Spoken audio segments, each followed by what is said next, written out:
The Old Man and the Sea by Ernest Hemingway. He was an old man who fished alone in a skiff in the Gulf Stream, and he had gone 84 days now without taking a fish. In the first 40 days a boy had been with him, but after 40 days without a fish, the boy's parents had told him that the old man was now definitely and finally Salau, which is the worst form of unlucky. And the boy had gone at their orders in another boat, which caught 3 good fish in the first week. It made the boy sad to see the old man come in each day with his skiff empty, and he always went down to help him carry either the coiled lines or the gaff and harpoon and the sail that was furled around the mast. The sail was patched with flour sacks, and, furled, it looked like the flag of permanent defeat. The old man was thin and gaunt, with deep wrinkles in the back of his neck. The brown blotches of the benevolent skin cancer the sun brings from its reflection on the tropic sea were on his cheeks. The blotches ran well down the sides of his face, and his hands had the deep creased scars from handling heavy fish on the cords, but none of these scars were fresh. They were as old as erosions in a fishless desert. Everything about him was old, except his eyes, and they were the same colour as the sea and were cheerful and undefeated. "Santiago," the boy said to him as they climbed the bank from where the skiff was hauled up, "I could go with you again. We've made some money." The old man had taught the boy to fish, and the boy loved him. "No," the old man said. "You're with a lucky boat. Stay with them." "But remember how you went 87 days without fish, and then we caught big ones every day for 3 weeks? "I remember," the old man said. "I know you did not leave me because you doubted." "It was Papa made me leave. I'm a boy and I must obey him." "I know," the old man said. "It is quite normal." "He hasn't much faith." "No," the old man said. "But we have, haven't we?" "Yes," the boy said. "Can I offer you a beer on the terrace and then we'll take the stuff home?" "Why not?" the old man said. "Between fishermen." They sat on the terrace, and many of the fishermen made fun of the old man, and he was not angry. Others of the older fishermen looked at him and were sad, but they did not show it, and they spoke politely about the current and the depths they had drifted their lines at, and the steady good weather and of what they had seen.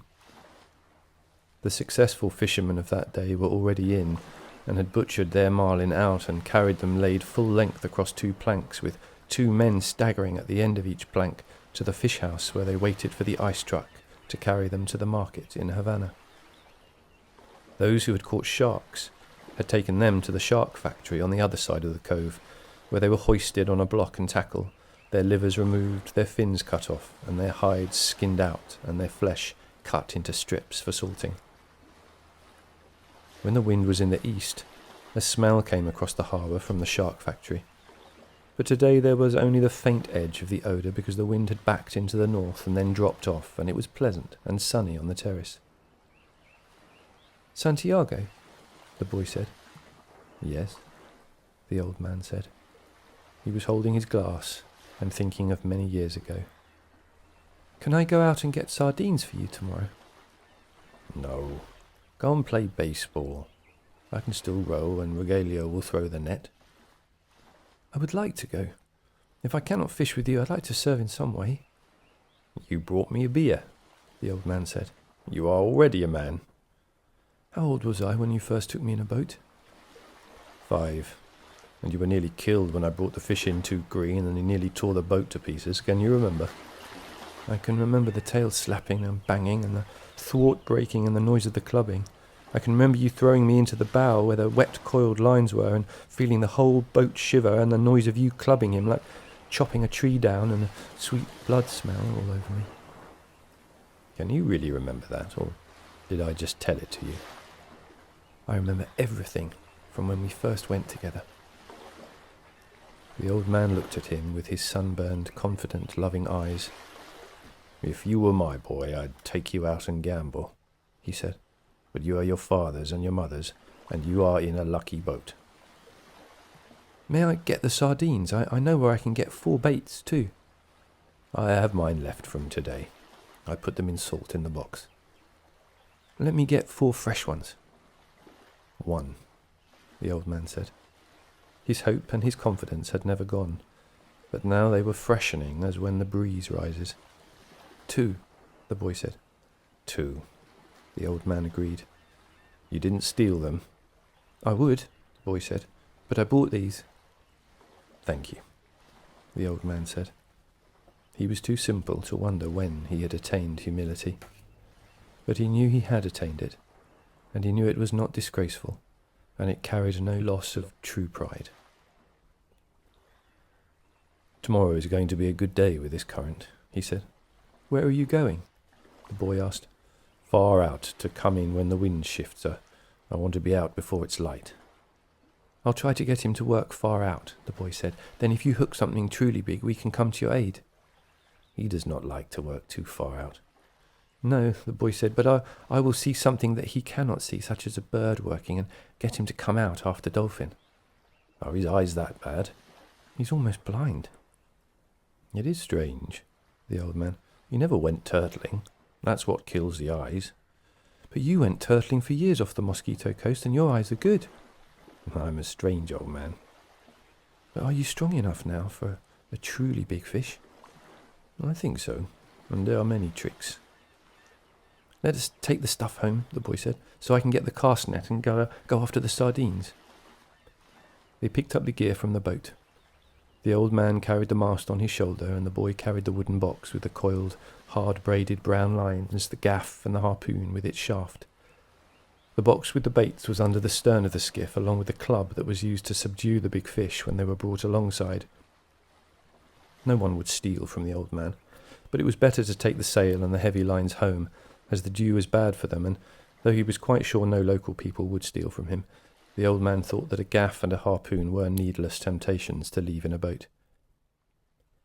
They walked up the road together to the old man's shack, and went in through its open door. The old man leaned the mast with its wrapped sail against the wall, and the boy put the box and the other gear beside it. The mast was nearly as long as the one room of the shack. The shack was made of the tough bud shields of the royal palm, which are called guano, and in it there was a bed, a table, 1 chair, and a place on the dirt floor to cook with charcoal. On the brown walls of the flattened, overlapping leaves of the sturdy fibred guano, there was a picture in colour of the Sacred Heart of Jesus, and another of the Virgin of Cobre. These were relics of his wife. Once there had been a tinted photograph of his wife on the wall, but he had taken it down because it made him too lonely to see it, and it was on the shelf in the corner under his clean shirt. What do you have to eat? The boy asked. A pot of yellow rice with fish. Do you want some? No, I will eat at home. Do you want me to make the fire? No, I will make it later on. I may eat the rice cold. May I take the cast net? Of course. There was no cast net, and the boy remembered when they had sold it, but they went through this fiction every day. There was no pot of yellow rice and fish, and the boy knew this too. 85 is a lucky number, the old man said. How would you like me to see me bring in one that dressed out at over £1,000? I'll get the cast net and go for sardines. Will you sit in the sun in the doorway? Yes, I have yesterday's paper, and I will read the baseball. The boy did not know whether yesterday's paper was a fiction too, but the old man brought it out from under the bed. Perico gave it to me at the bodega, he explained. I'll be back when I have the sardines. I'll keep yours and mine together on ice, and we can share them in the morning. When I come back, you can tell me about the baseball. The Yankees cannot lose. But I fear the Indians of Cleveland. Have faith in the Yankees, my son. Think of the great DiMaggio. I fear both the Tigers of Detroit and the Indians of Cleveland. Be careful, or you will fear even the Reds of Cincinnati and the White Sox of Chicago. You study it and tell me when I come back. Do you think we should buy a terminal of the lottery with an 85? Tomorrow is the 85th day. We can do that, the boy said. But what about the 87 of your great record? It could not happen twice. Do you think you can find an 85?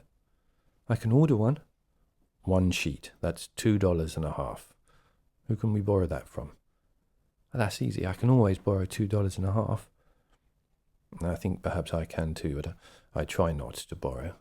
First you borrow, then you beg. Keep warm, old man, the boy said. Remember, we are in September. The month when the great fish come, the old man said. Anyone can be a fisherman in May. I go now for the sardines, the boy said. When the boy came back, the old man was asleep in the chair and the sun was down. The boy took the old army blanket off the bed and spread it over the back of the chair and over the old man's shoulders. They were strange shoulders, still powerful, although very old, and the neck was still strong too, and the creases did not show so much when the old man was asleep and his head fallen forward. His shirt had been patched so many times that it was like the sail, and the patches were faded to many different shades by the sun. The old man's head was very old, though, and with his eyes closed there was no life in his face. The newspaper lay across his knees, and the weight of his arm held it there in the evening breeze. He was barefooted. The boy left him there, and when he came back, the old man was still asleep. "Wake up, old man," the boy said, and put his hand on one of the old man's knees. The old man opened his eyes, and for a moment he was coming back from a long way away. Then he smiled. "What have you got?" he asked. "Supper," said the boy. "We're going to have supper." "I'm not very hungry." "Come on and eat. You can't fish and not eat." "I have," the old man said, getting up and taking the newspaper and folding it. Then he started to fold the blanket. "Keep the blanket around you," the boy said. "You'll not fish without eating while I'm alive." "Then live a long time and take care of yourself," the old man said. "What are we eating?" "Black beans and rice, fried bananas and some stew." The boy had brought them in a 2-decker metal container from the terrace. The 2 sets of knives and forks and spoons were in his pocket with a paper napkin wrapped around each set. "Who gave this to you?" "Martin, the owner." "I must thank him." "I thanked him already," the boy said. "You don't need to thank him." "I'll give him the belly meat of a big fish," the old man said. "He's done this for us more than once." "I think so." "I must give him something more than the belly meat then. He's very thoughtful for us." "He sent 2 beers." "I like the beers in cans best."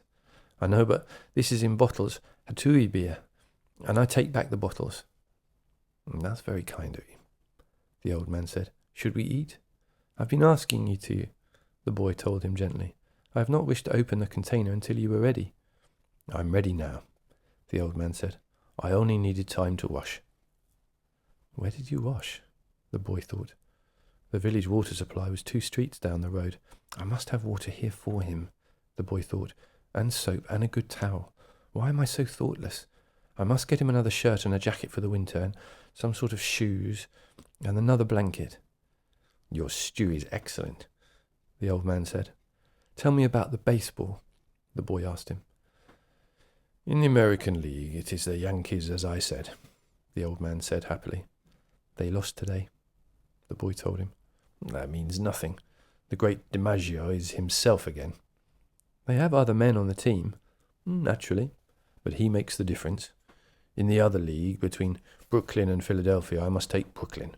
But then I think of Dick Sisler and those great drives in the open park.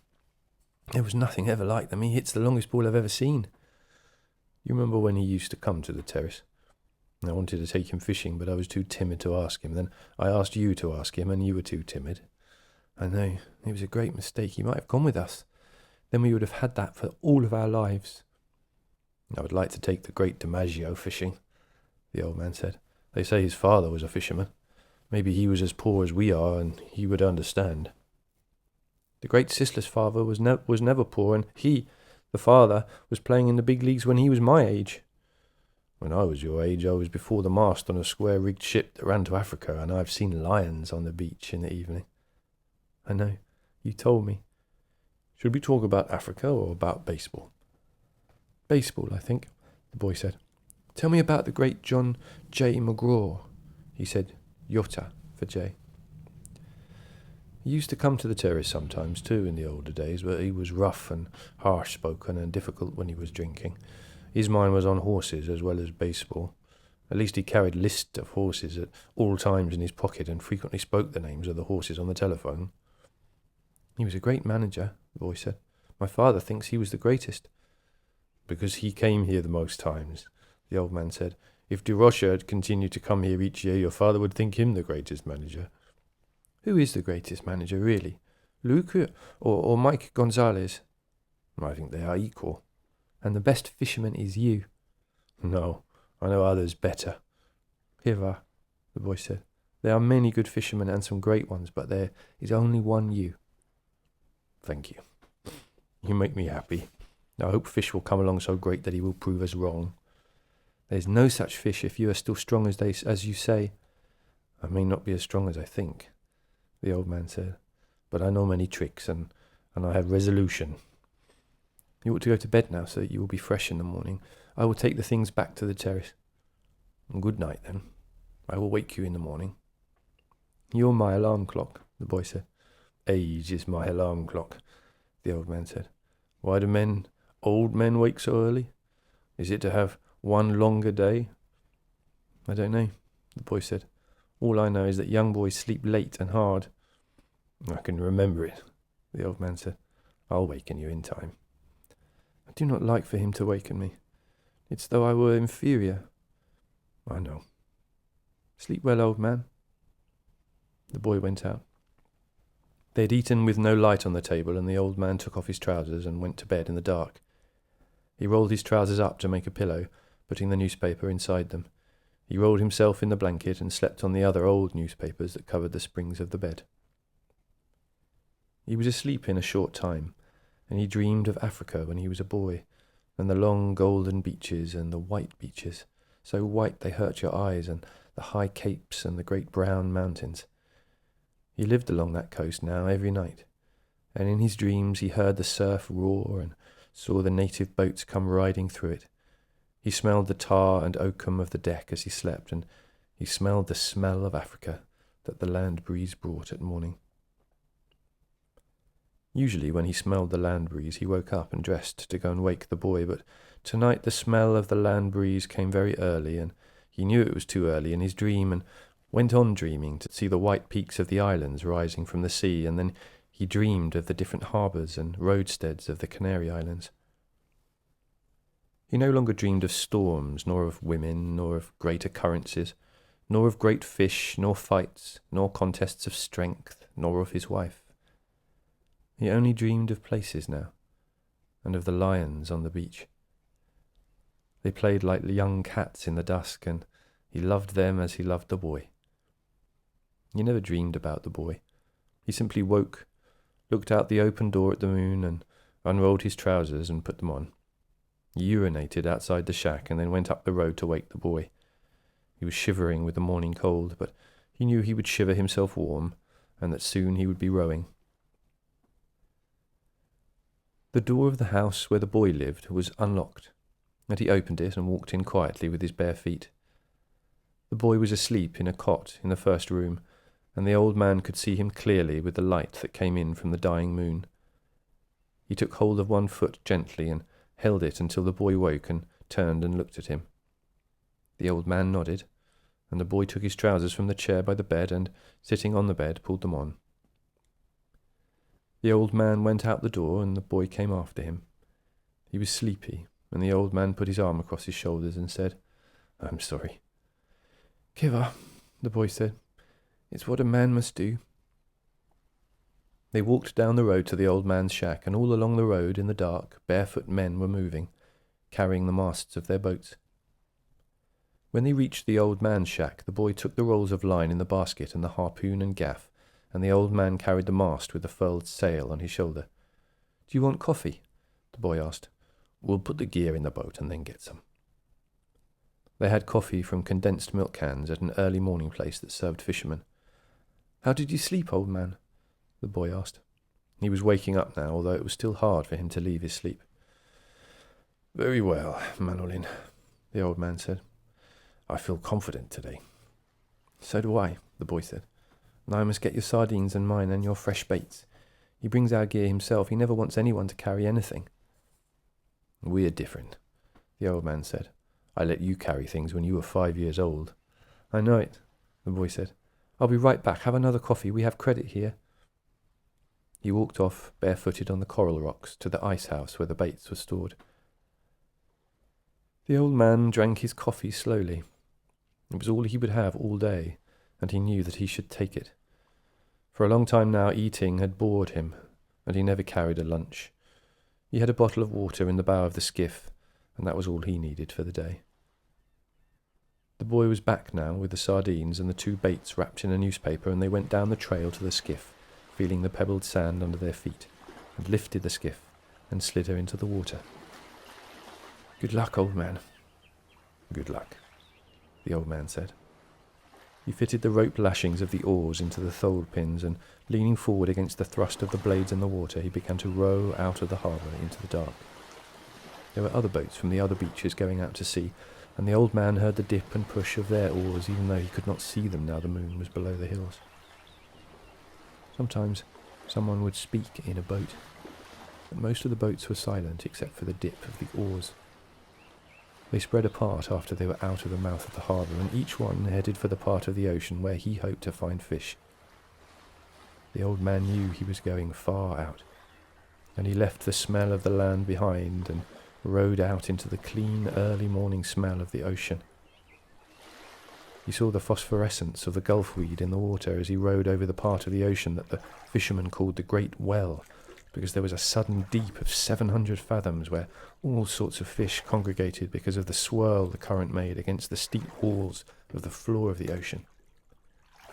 Here there were concentrations of shrimp and baitfish, and sometimes schools of squid in the deepest holes, and these rose close to the surface at night where all the wandering fish fed on them.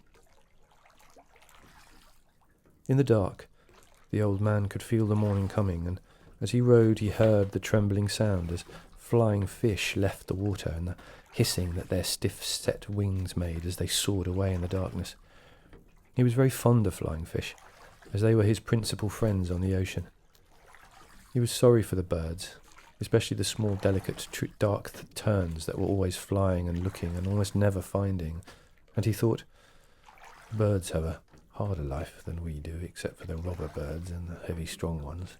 Why did they make birds so delicate and fine as those sea swallows when the ocean can be so cruel?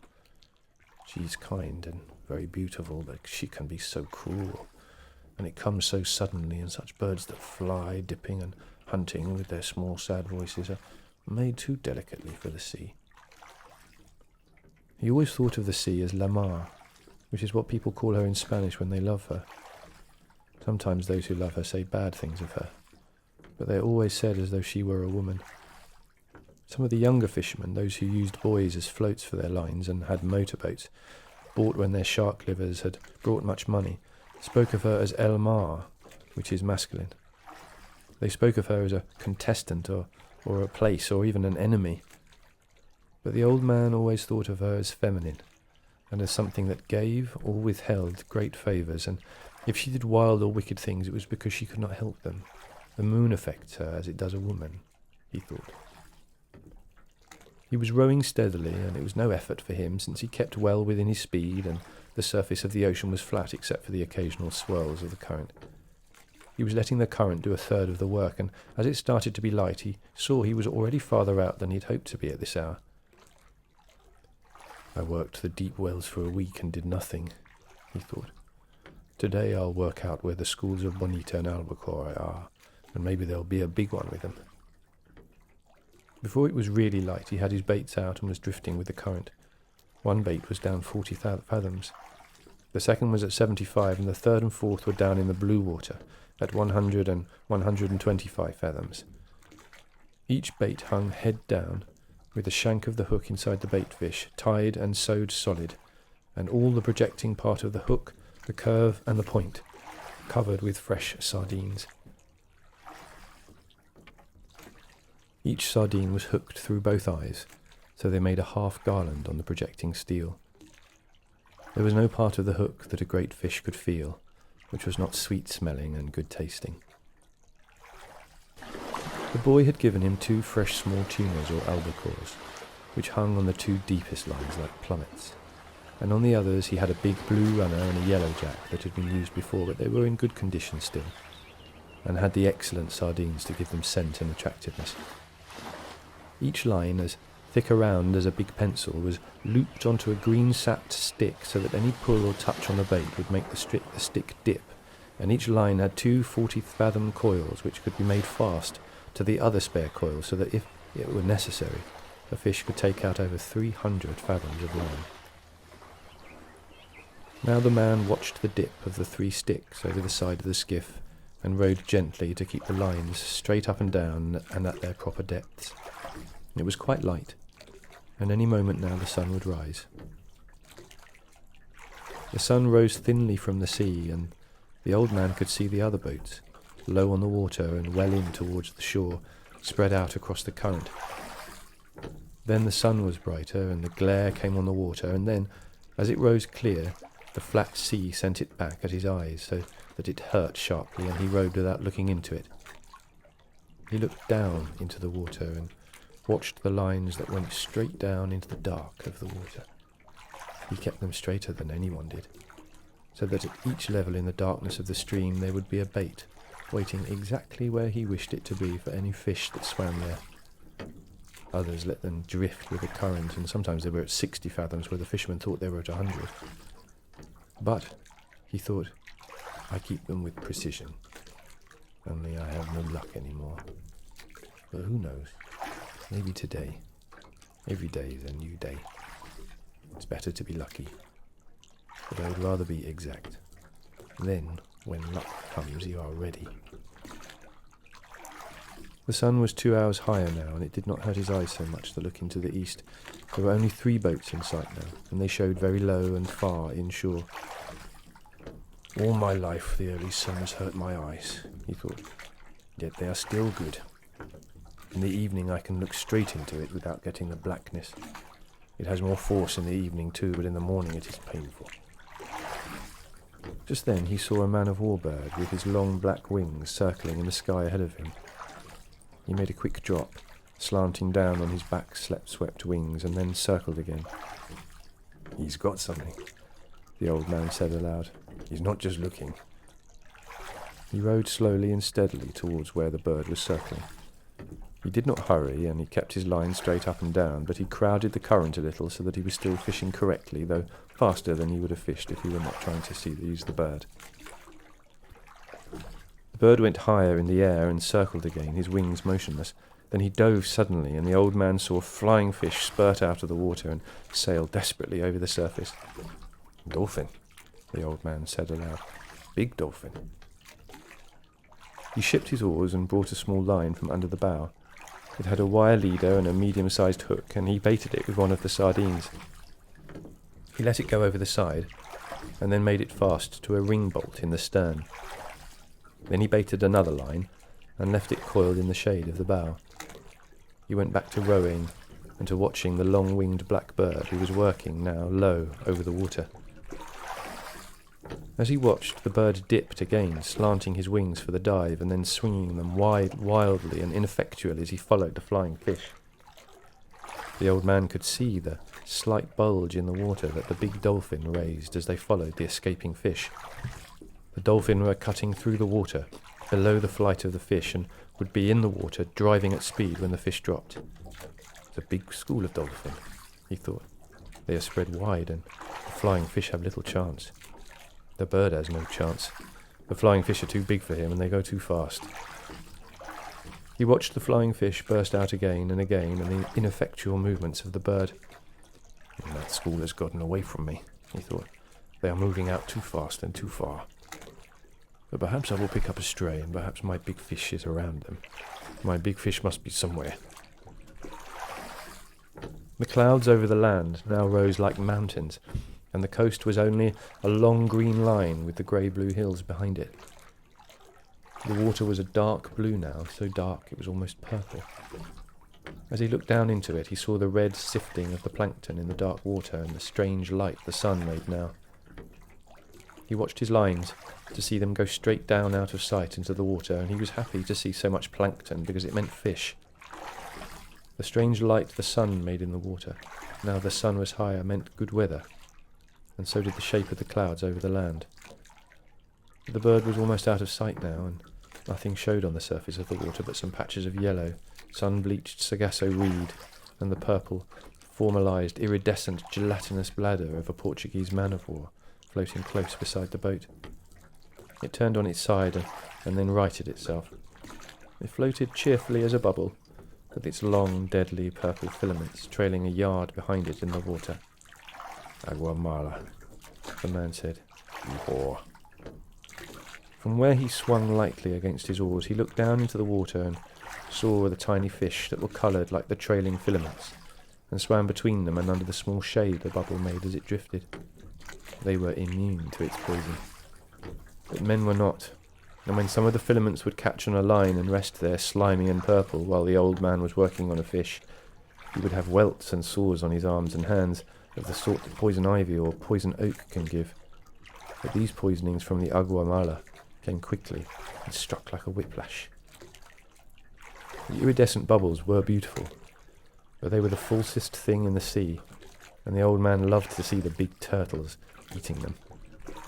The turtles saw them, approached them from the front, and shut their eyes so they were completely carapaced, and ate them, filaments and all. The old man loved to see the turtles eat them, and he loved to walk on them on the beach after a storm and hear them pop when he stepped on them with the horny soles of his feet. He loved green turtles and hawkbills with their elegance and speed and their great value, and he had a friendly contempt for the huge, stupid loggerheads, yellow in their armour-plating, strange in their love-making, and happily eating the Portuguese men-of-war with their eyes shut. He had no mysticism about turtles, although he had gone in turtle boats for many years. He was sorry for them all, even the great trunk-backs that were as long as the skiff and weighed a ton. Most people are heartless about turtles because a turtle's heart will beat for hours after he's been cut up and butchered. But the old man thought, I have such a heart too, and my feet and hands are like theirs. He ate the white eggs to give himself strength. He ate them all through May to be strong in September and October for the truly big fish. He also drank a cup of shark liver oil each day from the big drum in the shack where many of the fishermen kept their gear. It was there for all fishermen who wanted it. Most fishermen hated the taste.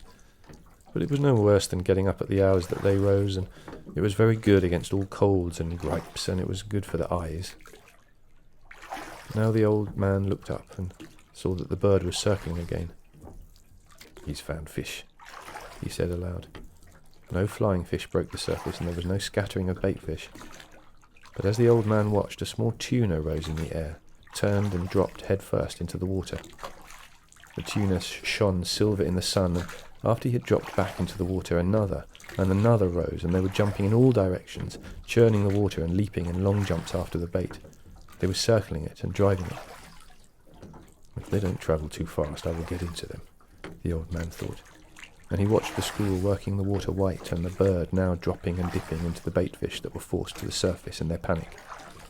"The bird is a great help," the old man said. Just then, the stern line came taut under his foot, where he had kept a loop of the line, and he dropped his oars and felt the weight of the small tuna's shivering pull as he held the line firm and commenced to haul it in. The shivering increased as he pulled in, and he could see the blue-black of the fish in the water and the gold of his sides before he swung him over the side and into the boat. He lay in the stern in the sun, compact and bullet-shaped, his big, unintelligent eyes staring as he thumped his life out against the planking of the boat with the quick, shivering strokes of his neat, fast-moving tail. The old man hit him on the head for kindness and kicked him, his body still shuddering, under the shade of the stern. "Albacore," he said aloud. "He'll make a beautiful bait. He'll weigh 10 pounds. He did not remember when he had first started to talk aloud when he was by himself. He had sung when he was by himself in the old days, and he'd sung at night sometimes when he was alone steering on his watch in the smacks or in the turtle boats. He probably started to talk aloud when alone, when the boy had left, but he did not remember. When he and the boy fished together, they usually spoke only when it was necessary. They talked at night or when they were storm-bound by bad weather. It was considered a virtue not to talk unnecessarily at sea, and the old man had always considered it so and respected it. But now he said his thoughts aloud many times, since there was no one that they could annoy. If the others heard me talking out loud, they would think that I'm crazy, he said aloud. But since I am not crazy, I do not care. And the rich have radios to talk to them in their boats and bring them the baseball. Now is no time to think of the baseball, he thought. Now is the time to think of only one thing, that which I was born for. There might be a big one around that school, he thought. I picked up only a straggler from the albacore that were feeding, but they are working far out and fast. Everything that shows on the surface today travels very fast and to the northeast. Can that be the time of day, or is it some sign of weather that I do not know? He could not see the green of the shore now, but only the tops of the blue hills that showed white as though they were snow-capped, and the clouds that looked like high snow mountains above them. The sea was very dark, and the light made prisms in the water. The myriad flecks of the plankton were annulled now by the high sun, and it was only the great deep prisms in the blue water that the old man saw now, with his lines going straight down into the water that was a mile deep. The tuna. The fishermen called all fish of that species tuna, and were only distinguished among them by their proper names when they came to sell them or trade them for bait, were down again. The sun was hot now, and the old man felt it on the back of his neck, and felt the sweat trickle down his back as he rowed. I could just drift, he thought, and sleep, and put a bite of line around my toe to wake me. But today is 85 days, and I should fish the day well. Just then, watching his lines, he saw one of the projecting green sticks dip sharply. Yes, he said, yes, and shipped his oars without bumping the boat. He reached out for the line and held it softly between the thumb and forefinger of his right hand. He felt no strain, nor weight, but he held the line lightly. Then it came again. This time it was a tentative pull, not solid, nor heavy, but he knew exactly what it was. 100 fathoms down, a marlin was eating the sardines that covered the point and the shank of the hook, where the hand-forged hook projected from the head of the small tuna. The old man held the line delicately, and softly, with his left hand, unleashed it from the stick. Now he could let it run through his fingers without the fish feeling any tension. This far out he must be huge in this month, he thought. Eat them, fish, eat them. Please eat them. How fresh they are, and you down there 600 feet in that cold water in the dark. Make another turn in the dark and come back and eat them. He felt the light, delicate pulling and then a harder pull when a sardine's head must have been more difficult to break from the hook. Then there was nothing. Come on, the old man said aloud. Make another turn. Just smell them. Aren't they lovely? Eat them good now, and then there's the tuna, hard and cold and lovely. Don't be shy, fish. Eat them. He waited with the line between his thumb and his finger, watching it and the other lines at the same time, for the fish might have swum up or down. Then came the same delicate pulling touch again. He'll take it, the old man said aloud. God help him to take it. He did not take it, though. He was gone, and the old man felt nothing. He can't have gone, he said. Christ knows he can't have gone. He's making a turn. Maybe he's been hooked before and he remembers something of it. Then he felt the gentle touch on the line, and he was happy. It was only his turn, he said. He'll take it. He was happy feeling the gentle pulling, and then he felt something hard and unbelievably heavy.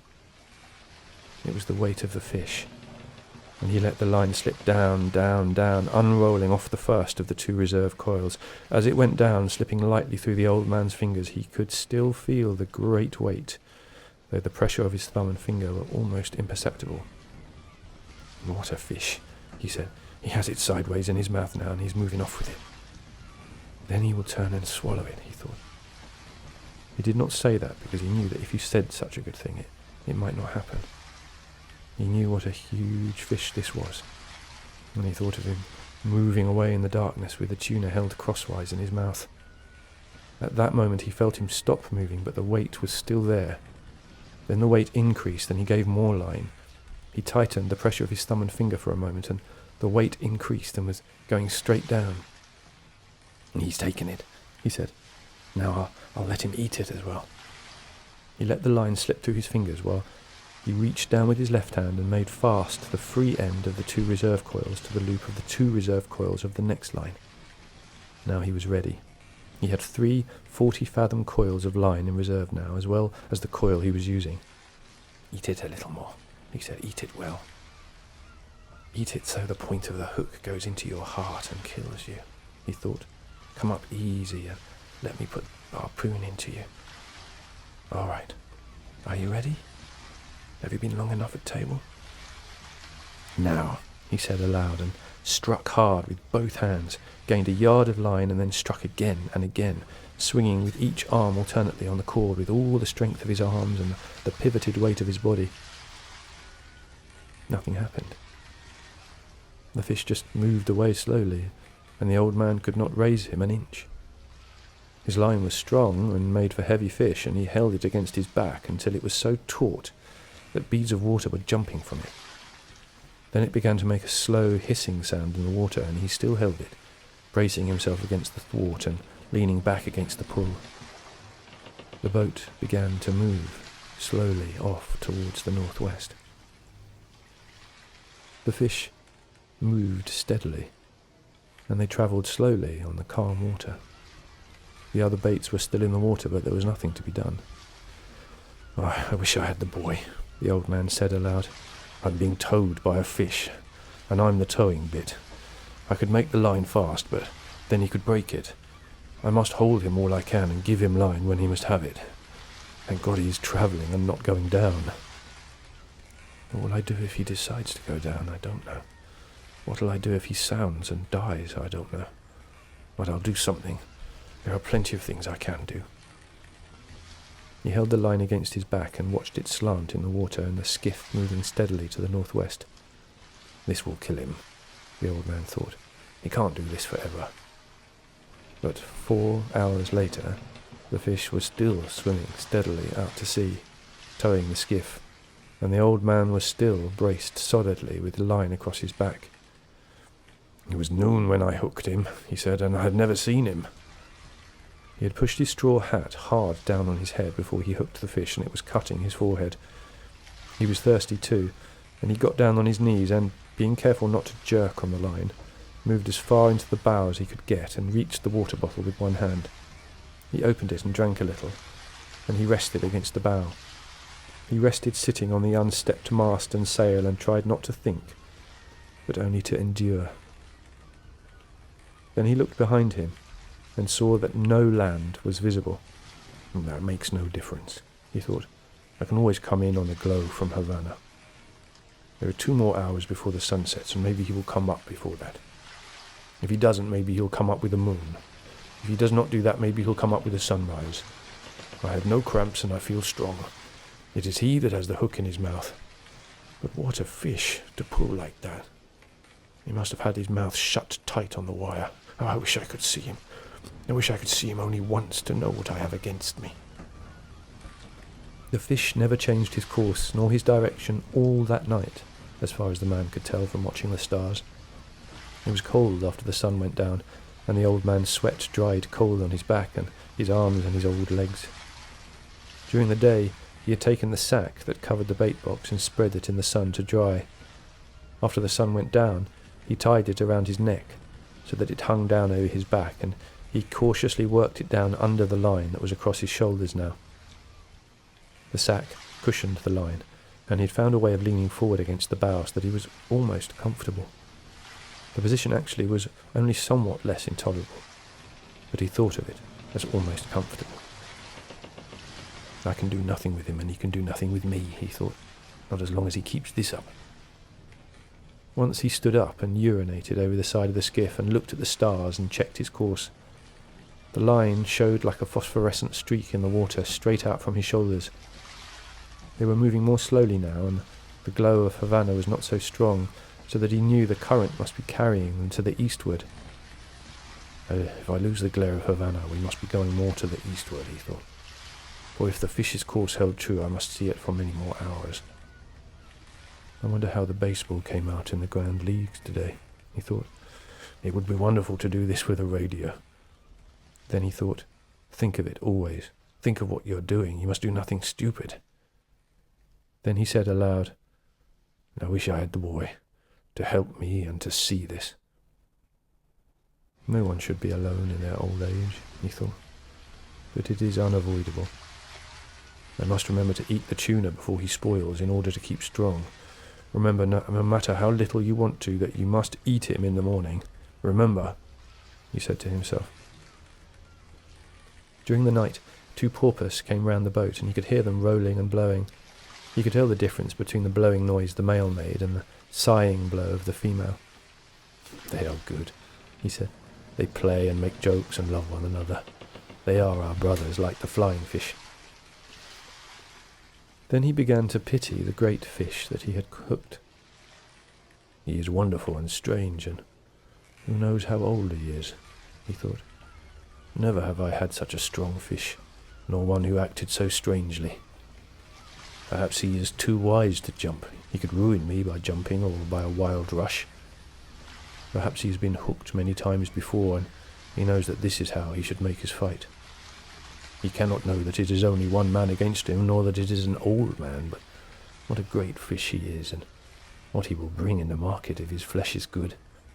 He took the bait like a male, and he pulls like a male, and his fight has no panic in it. I wonder if he has any plans, or if he is just as desperate as I am. He remembered the time he had hooked one of a pair of marlin.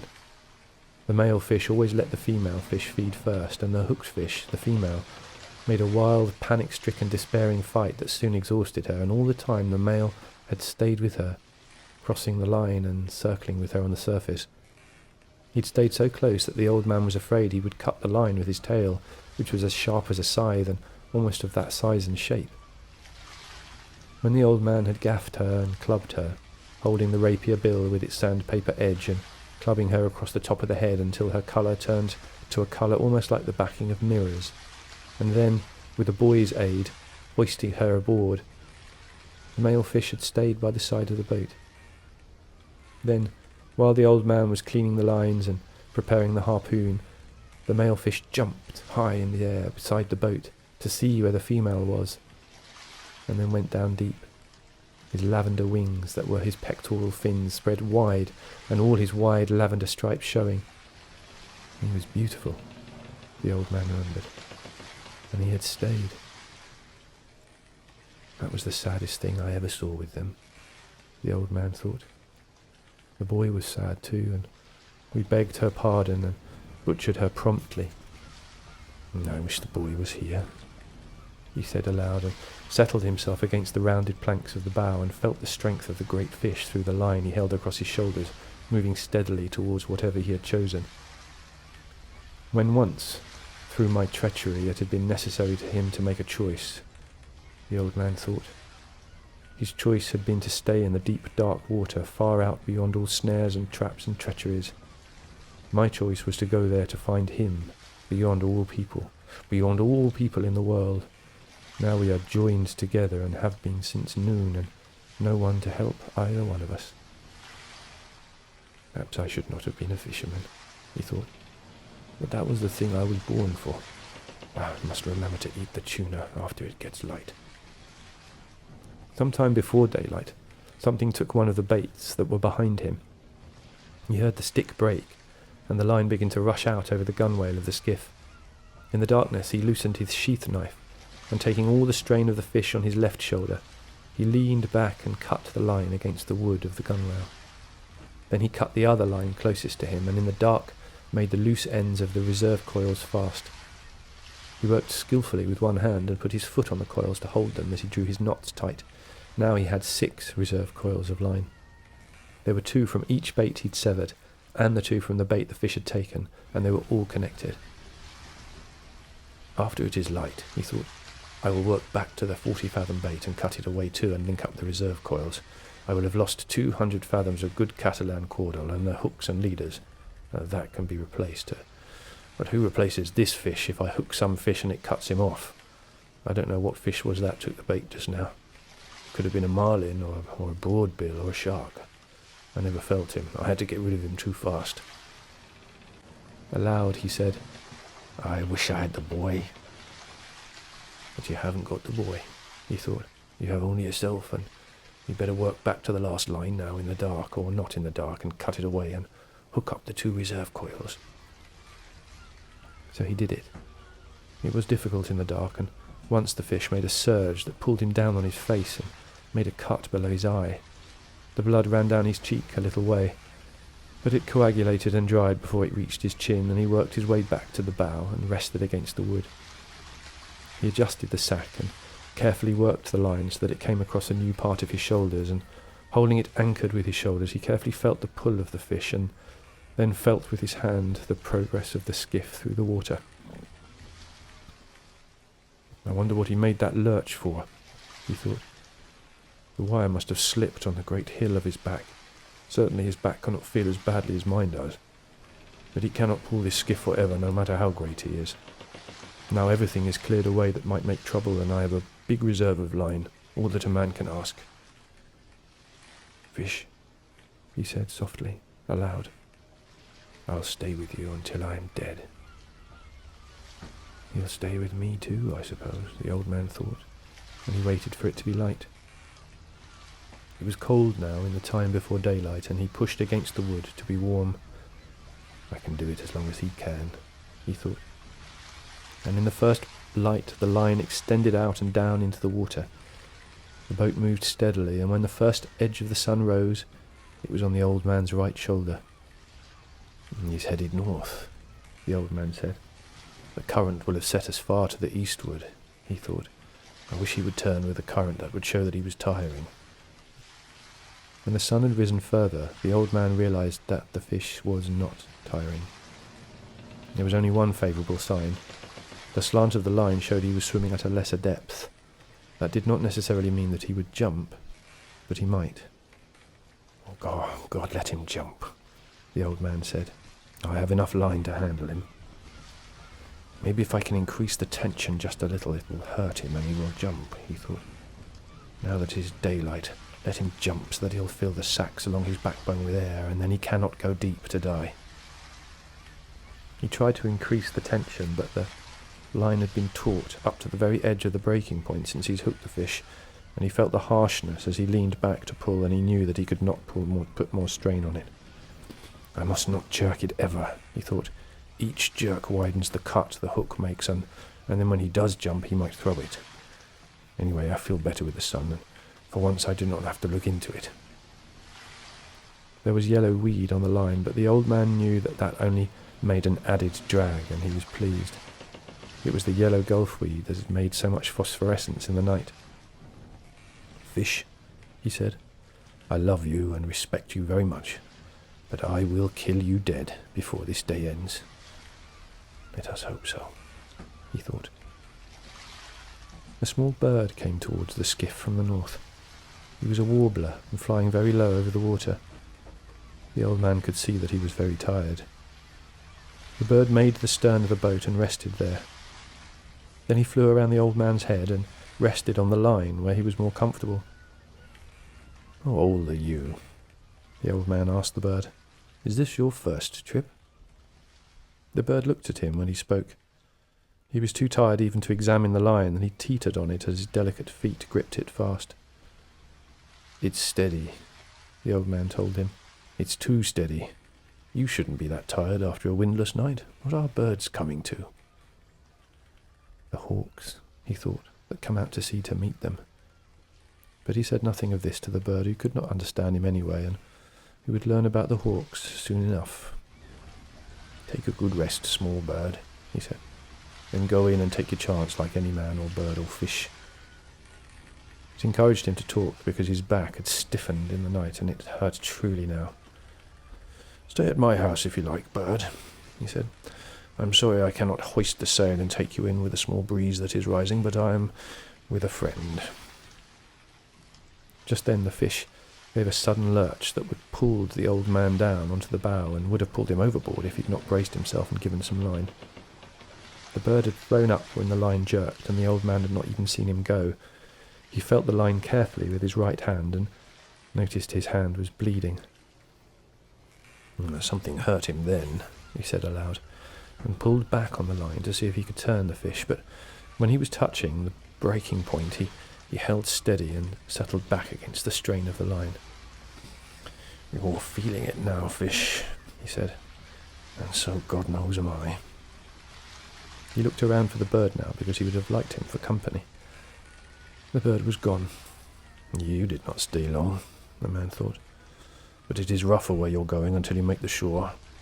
How did I let the fish cut me with that one quick pull he made? Must be getting very stupid. Or perhaps I was looking at the small bird and thinking of him. Now I will pay attention to my work, and then I must eat the tuna so that I will not have a failure of strength. I wish the boy were here and that I had some salt," he said aloud. Shifting the weight of the line to his left shoulder and kneeling carefully, he washed his hand in the ocean and held it there submerged for more than a minute, watching the blood trail away and the steady movement of the water against his hand as the boat moved. "He has slowed much," he said. The old man would have liked to keep his hand in the salt water longer, but he was afraid of another sudden lurch by the fish, and he stood up and braced himself and held his hand up against the sun. It was only a line burn that had cut his flesh, but it was in the working part of his hand. He knew he would need his hands before this was over, and he did not like to be cut before it started. "Now," he said, when his hand had dried, "I must eat the small tuna. I can reach him with a gaff and eat him here in comfort." He knelt down and found the tuna under the stern with a gaff and drew it toward him, keeping it clear of the coiled lines. Holding the line with his left shoulder again and bracing on his left hand and arm, he took the tuna off the gaff hook and put the gaff back in place. He put one knee on the fish and cut strips of dark red meat longitudinally from the back of the head to the tail. They were wedge-shaped strips, and he cut them from next to the backbone down to the edge of the belly. When he had cut 6 strips, he spread them out on the wood of the bow, wiped his knife on his trousers, and lifted the carcass of the bonito by the tail and dropped it overboard. "I don't think I can eat an entire one," he said, and he drew his knife across one of the strips. He could feel the steady, hard pull of the line, and his left hand was cramped. It drew up tight on the heavy cord, and he looked at it in disgust. "What kind of a hand is that?" he said. "Cramp, then, if you want to make yourself into a claw. It'll do you no good." "Come on," he thought, and looked down into the dark water at the slant of line. "Eat it now, and it will strengthen the hand. It's not the hand's fault, and you have been many hours with the fish, but you can stay with him forever. Eat the bonito now." He picked up a piece and put it into his mouth and chewed it slowly. It was not unpleasant. Chew it well, he thought. Get all the juices. It would not be bad to eat with a little lime or with lemon or with salt. "How do you feel, hand?" he asked the cramped hand that was almost as stiff as rigor mortis. "I'll eat some more for you." He ate the other part of the piece that he had cut in two. He chewed it carefully and then spat out the skin. "How does it go, hand? Or is it too early to know?" He took another full piece and chewed it. "It's a strong, full-blooded fish," he thought. "I was lucky to get him instead of dolphin. Dolphin's too sweet. This is hardly sweet at all, and all the strength is still in it." "There's no sense in being anything but practical, though," he thought. "I wish I had some salt. I do not know whether the sun will rot or dry what is left, so I'd better eat it all, although I'm not hungry. The fish is calm and steady. I will eat it all, and then I will be ready." "Be patient, hand," he said. "I do this for you." "I wish I could feed the fish," he thought. "He is my brother. But I must kill him and keep strong to do it." Slowly and conscientiously, he ate all of the wedge-shaped strips of fish. He straightened up, wiping his hand on his trousers.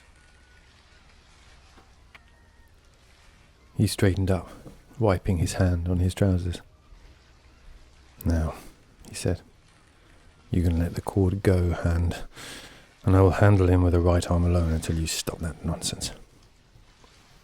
He put his left foot on the heavy line that the left hand had held and lay back against the pull against his back.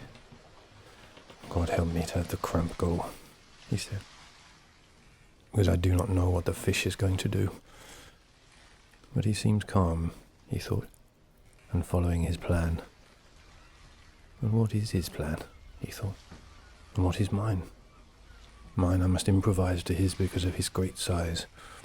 If he will jump, I can kill him. But if he stays down forever, then I will stay down with him forever. He rubbed the cramped hand against his trousers and tried to gentle the fingers, but it would not open. Maybe it will open with the sun, he thought. Maybe it will open when the strong, raw tuna is digested. If I have to have it, I will open it, cost whatever it costs, but I do not want to open it now by force. Let it open by itself and come back of its own accord. After all, I abused it much in the night when it was necessary to free and unite the various lines. He looked across the sea and knew how alone he was now. But he could see the prisms in the deep, dark water and the line stretching ahead and the strange undulation of the calm. The clouds were building up now for the trade wind, and he looked ahead and saw a flight of wild ducks etching themselves against the sky over the water and then blurring and then etching again. And he knew no man was ever alone on the sea. He thought of how some men feared being out of sight of land in a small boat and knew they were right in the months of sudden bad weather, but now they were in hurricane months, and when there are no hurricanes, the weather of hurricane months is the best of all the year. If there is a hurricane, you always see the signs of it in the sky for days ahead if you're at sea. They do not see it ashore because they do not know what to look for, he thought. The land must make a difference too in the shape of the clouds, but we have no hurricane coming now. He looked at the sky and saw the white cumulus built like friendly piles of ice cream, and high above were the thin feathers of the cirrus against the high September sky. "Light breezer," he said. "Better weather for me than for you, fish." His left hand was still cramped, but he was unknotting it slowly. "I hate a cramp," he thought. "It is a treachery of one's own body. It's humiliating before others to have diarrhea from ptomaine poisoning or to vomit from it, but a cramp," he thought of it as a calambre, humiliates oneself, especially when one is alone. If the boy were here, he could rub it for me and loosen it down from the forearm, he thought. But it will loosen up.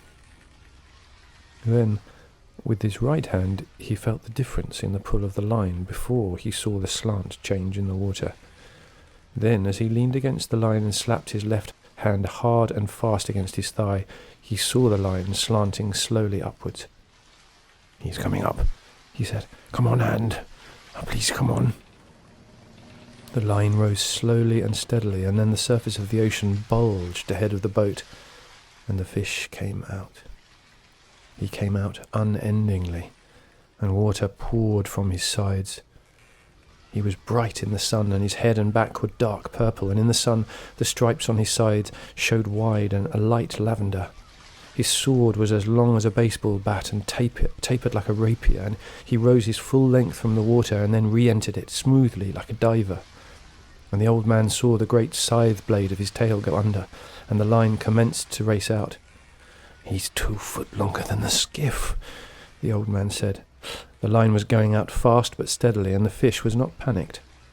The old man was trying with both hands to keep the line just inside of breaking strength. He knew that if he could not slow the fish with a steady pressure, the fish could take out all the line and break it. "He is a great fish, and I must convince him," he thought. "I must never let him learn his strength, nor what he could do if he made his run. If I were him, I would put in everything now and go until something broke. But thank God they are not as intelligent as we who kill them, although they are more noble and more able." The old man had seen many great fish. He had seen many that weighed more than 1,000 pounds, and he had caught 2 of that size in his life, but never alone. Now alone and out of sight of land, he was fast to the biggest fish that he had ever seen, and bigger than he had ever heard of, and his left hand was still as tight as the gripped claws of an eagle. "It will uncramp, though," he thought. "Surely it will uncramp to help my right hand. There are 3 things that are my brothers, the fish and my 2 hands. It must uncramp. It is unworthy of it to be cramped. The fish had slowed again and was going at his usual pace. I wonder why he jumped, the old man thought. He jumped almost as though to show me how big he was. I know now, anyway, he thought. I wish I could show him what sort of man I am, and then he would see the cramped hand. Let him think I am more a man than I am, and I will be so. I wish I was the fish, he thought, with everything he has against only my will and my intelligence. He settled comfortably against the wood and took his suffering as it came, and the fish swam steadily and the boat moved slowly through the dark water. There was a small sea rising with a wind coming up from the east, and at noon the old man's left hand was uncramped. Bad news for you, fish, he said, and shifted the line over the sacks that covered his shoulders. He was comfortable but suffering, although he did not admit the suffering at all. I am not religious, he said, but I will say 10 Our Fathers and 10 Hail Marys that I should catch this fish, and I promise to make a pilgrimage to the Virgin de Cobleu if I catch him. That is a promise. He commenced to say his prayers mechanically. Sometimes he would be so tired that he could not remember the prayer, and then he would say them fast so that they would come automatically. Hail Marys are easier to say than Our Fathers, he thought. Hail Mary, full of grace, the Lord is with thee. Blessed art thou among women, and blessed is the fruit of thy womb, Jesus. Holy Mary, Mother of God, pray for us sinners now and at the hour of our death. Amen. Then he added, Blessed Virgin, pray for the death of this fish, wonderful though he is. With his prayers said, and feeling much better, but suffering exactly as much and perhaps a little more, he leaned against the wood of the bough and began mechanically to work the fingers of his left hand. The sun was hot now, although the breeze was rising gently. I had better rebait that little line out over the stern, he said. If the fish decides to stay another night, I will need to eat again, and the water is low in the bottle. I don't think I can get anything but a dolphin here, but if I eat him fresh enough, he won't be bad. I wish a flying fish would come on board tonight, but I have no light to attract them. The flying fish is excellent to eat raw, and I would not have to cut him up. I must save all my strength now. Christ, I didn't know he was so big. I'll kill him, though, he said, in all his greatness and his glory. Although it is unjust, he thought, but I will show him what a man can do and what a man endures.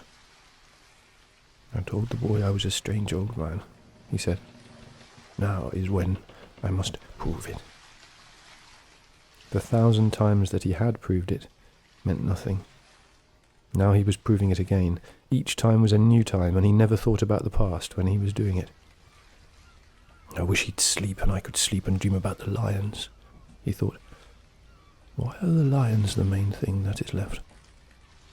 Don't think, old man, he said to himself. Rest gently now against the wood, and think of nothing. He is working. Work as little as you can. It was getting into the afternoon, and the boat still moved slowly and steadily, but there was an added drag now from the easterly breeze, and the old man rowed gently with a small sea, and the hurt of the cord across his back came to him easily and smoothly. Once in the afternoon, the line started to rise again, but the fish only continued to swim at a slightly higher level. The sun was on the old man's left arm and shoulder and on his back, so he knew the fish had turned east of north.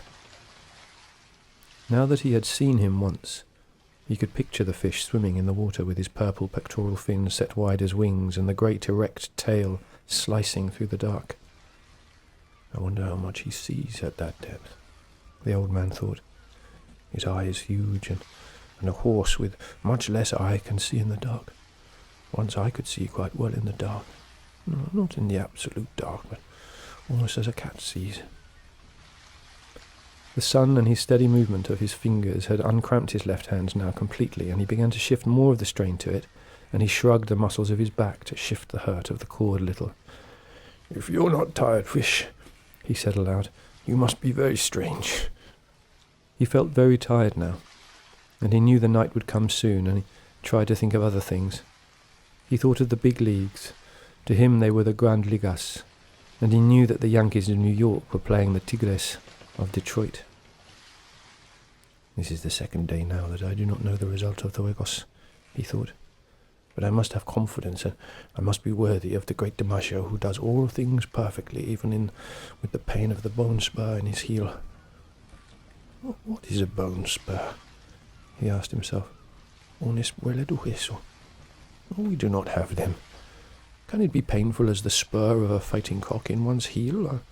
I do not think I could endure that, or the loss of the eye, or of both eyes, and continue to fight as the fighting cocks do. Man is not much beside the great birds and beasts. Still, I would rather be that beast down there in the darkness of the sea. Unless sharks come, he said aloud. If sharks come, God pity him and me. Do you believe the great DiMaggio would stay with a fish as long as I will stay with this one? He thought. I'm sure he would, and more, since he is young and strong, and also his father was a fisherman. But would the bone spur hurt him too much? I do not know, he said aloud. I never had a bone spur. As the sun set, he remembered, to give himself more confidence, the time in the tavern at Casablanca, when he had played the hand game with the great Negro from Cienfuegos, who was the strongest man on the docks. They had gone one day and one night with their elbows on a chalk line on the table, and their forearms straight up and their hands gripped tight. Each one was trying to force the other's hand down onto the table. There was much betting, and people went in and out of the room under the kerosene lights, and he had looked at the arm and hand of the Negro and at the Negro's face. They changed the referees every 4 hours after the first 8, so the referees could sleep. Blood came out from under the fingernails of both his and the Negro's hands, and they looked each other in the eye and at their hands and forearms, and the betters went in and out of the room and sat on high chairs against the wall and watched. The walls were painted bright blue and were of wood, and the lamps threw their shadows against them. The Negro's shadow was huge, and it moved on the wall as the breeze moved the lamps. The odds would change back and forth all night, and they fed the Negro rum and lighted cigarettes for him, and then the Negro, after the rum, would try for a tremendous effort, and once he had the old man, who was not an old man then, but was Santiago el Campeon, nearly 3 inches off balance. But the old man had raised his hand up to dead even again. He was sure then that he had the Negro, who was a fine man and a great athlete, beaten. And at daylight, when the betters were asking that it should be called a draw, and the referee was shaking his head, he had unleashed his effort, and forced the hand of the Negro down and down until it rested on the wood. The match had started on a Sunday morning, and ended on a Monday morning.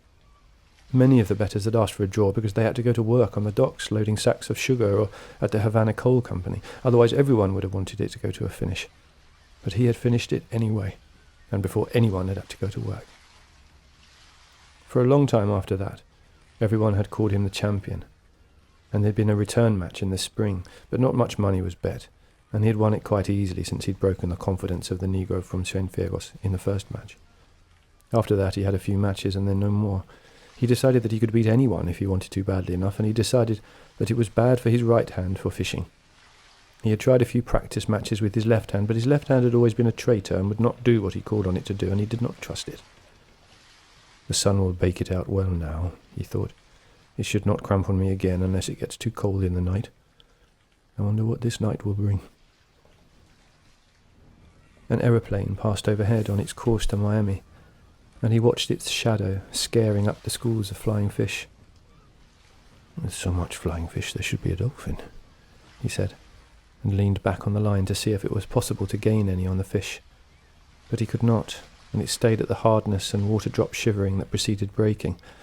The boat moved ahead slowly, and he watched the aeroplane until he could no longer see it. It must be very strange in an aeroplane, he thought. I wonder what the sea looks like from that height. I should be able to see the fish well if they do not fly too high. I would like to fly very slowly at 200 fathoms high and see the fish from above. In the turtle boats I was in the cross-trees of the masthead, and even at that height I saw much. The dolphin look greener from there. You can see their stripes and their purple spots, and you can see all of the school as they swim. Why is it that all the fast-moving fish of the dark current have purple backs and usually purple stripes or spots? The dolphin looks green, of course, because he is really golden, but When he comes to feed, truly hungry, purple stripes show on his sides as on a marlin. Can it be anger, or the greater speed he makes that brings them out? Just before it was dark, as they passed a great island of sargasso weed that heaved and swung in the light sea as though the ocean were making love with something under a yellow blanket, his small line was taken by a dolphin. He saw it first, when it jumped in the air, true gold in the last of the sun, and bending and flapping wildly in the air. It jumped again and again in the acrobatics of its fear, and he worked his way back to the stern, and crouching and holding the big line with his right hand and arm, he pulled the dolphin in with his left hand, stepping on the gained line each time with his bare left foot. When the fish was at the stern, plunging and cutting from side to side in desperation, the old man leaned over the stern and lifted the burnished gold fish with its purple spots over the stern. Its jaws were working convulsively in quick bites against the hook, and it pounded the bottom of the skiff with its long flat body, its tail and its head, until he clubbed it across the shining golden head until it shivered and was still. The old man unhooked the fish, rebaited the line with another sardine and tossed it over. Then he worked his way slowly back to the bow. He washed his left hand and wiped it on his trousers. Then he shifted the heavy line from his right hand to his left and washed his right hand in the sea, while he watched the sun go into the ocean and the slant of the big cord. "He hasn't changed at all," he said. But watching the movement of the water against his hand, he noticed that it was perceptibly slower. "I'll lash the 2 oars together across the stern, and that will slow him in the night," he said. "He's good for the night, and so am I." It would be better to gut the dolphin a little later to save the blood in the meat, he thought. I can do that a little later and lash the oars to make a drag at the same time. I'd better keep the fish quiet now and not disturb him too much at sunset. The setting of the sun is a difficult time for all fish. He let his hand dry in the air and then grasped the line with it and eased himself as much as he could and allowed himself to be pulled forward against the wood so that the boat took the strain as much or more than he did. "I'm learning how to do it," he thought, "this part of it anyway." Then, too, remember he hasn't eaten since he took the bait, and he is huge and need much food. "I have eaten the whole bonito. Tomorrow I will eat the dolphin." He called it dorado. Perhaps I should eat some of it when I clean it. It will be harder to eat than the bonito, but then nothing is easy. "How do you feel, fish?" he asked aloud. "I feel good, and my left hand is better, and I have food for a night and a day. Pull the boat, fish." He did not truly feel good, because the pain from the cord across his back had almost passed pain and gone into a dullness that he mistrusted. "But I've had worse things than that," he thought. "My hand is only cut a little, and the cramp is gone from the other. My legs are all right. Also now I have gained on him in the question of sustenance." It was dark now, as it becomes dark quickly after the sun sets in September. He lay against the warm wood of the bow and rested all that he could. The first stars were out. He did not know the name of Rigel, but he saw it and knew soon that they would all be out, and he would have all his distant friends. "The fish is my friend too," he said aloud. "I have never seen or heard of such a fish, but I must kill him. I am glad we do not have to try and kill the stars." "Imagine if each day a man must try to kill the moon," he thought. "The moon runs away, but imagine if a man each day should have to try and kill the sun. Oh, we were born lucky," he thought. Then he was sorry for the great fish that had nothing to eat, and his determination to kill him never relaxed in his sorrow for him. How many people will he feed, he thought, but are they worthy to eat him? No, of course not. There is no one worthy of eating him from the manner of his behaviour and his great dignity. "I do not understand these things," he thought, "but it is good that we do not have to try to kill the sun or the moon or the stars. It is enough to live on the sea and kill our true brothers." Now, he thought, I must think about the drag. It has its perils and its merits. I may lose so much line that I will lose him if he makes his effort, and the drag may buy the oars in place, and the boat loses all her lightness. Her lightness prolongs both our sufferings, but it is my safety, since he has great speed that he has never yet employed. No matter what passes, I must gut the dolphin so he does not spoil, and eat some of him to be strong. Now, I will rest an hour more and feel that he is solid and steady before I move back to the stern to do the work and make the decision. In the meantime, I can see how he acts and if he shows any changes. The oars are a good trick, but it has reached the time to play for safety. He is much fish still, and I saw that the hook was in the corner of his mouth, and he has kept his mouth tight shut. And the punishment of the hook is nothing. The punishment of hunger, and that he is against something he does not comprehend, is everything. Rest now, old man. Let him work until your next duty comes. He rested for what he believed to be 2 hours. The moon did not rise now until late, and he had no way of judging the time. Nor was he really resting, except comparatively. He was still bearing the pull of the fish across his shoulders, but he placed his left hand on the gunwale of the bow and confided more and more of the resistance to the fish, to the skiff itself. How simple it would be if I could make the line fast, he thought. But with one small lurch he could break it. I must cushion the pull of the line with my body, and at all times to be ready to give him line with both hands. But you have not slept yet, old man, he said aloud. It is half a day and a night and now another day, and you have not slept. You must devise a way so you can sleep a little if he is quiet and steady. If you do not sleep, you might become unclear in the head. Oh, I'm clear enough in the head, he thought. Too clear. I'm as clear as the stars that are my brothers. Still I must sleep. They sleep, and the moon and the sun sleep, and even the ocean sleeps sometimes on certain days where there is no current and a flat calm. But remember to sleep, he thought. Make yourself do it, and devise some simple and sure way about the lines. Now, go back and prepare the Dolphin. It's too dangerous to rig the oars as a drag if you must sleep. I could go without sleeping, he told himself. But it would be too dangerous. He started to work his way back to the stern on his hands and knees, being careful not to jerk against the fish. He may be half asleep himself, he thought, but I do not want him to rest. He must pull until he dies. Back in the stern he turned so that his left hand held the strain of the line across his shoulders, and drew his knife from its sheath with his right hand. The stars were bright now, and he saw the Dolphin clearly, and he pushed the blade of his knife into his head and drew him out from under the stern. He put one of his feet on the fish and slit him quickly from the vent up to the tip of his lower jaw.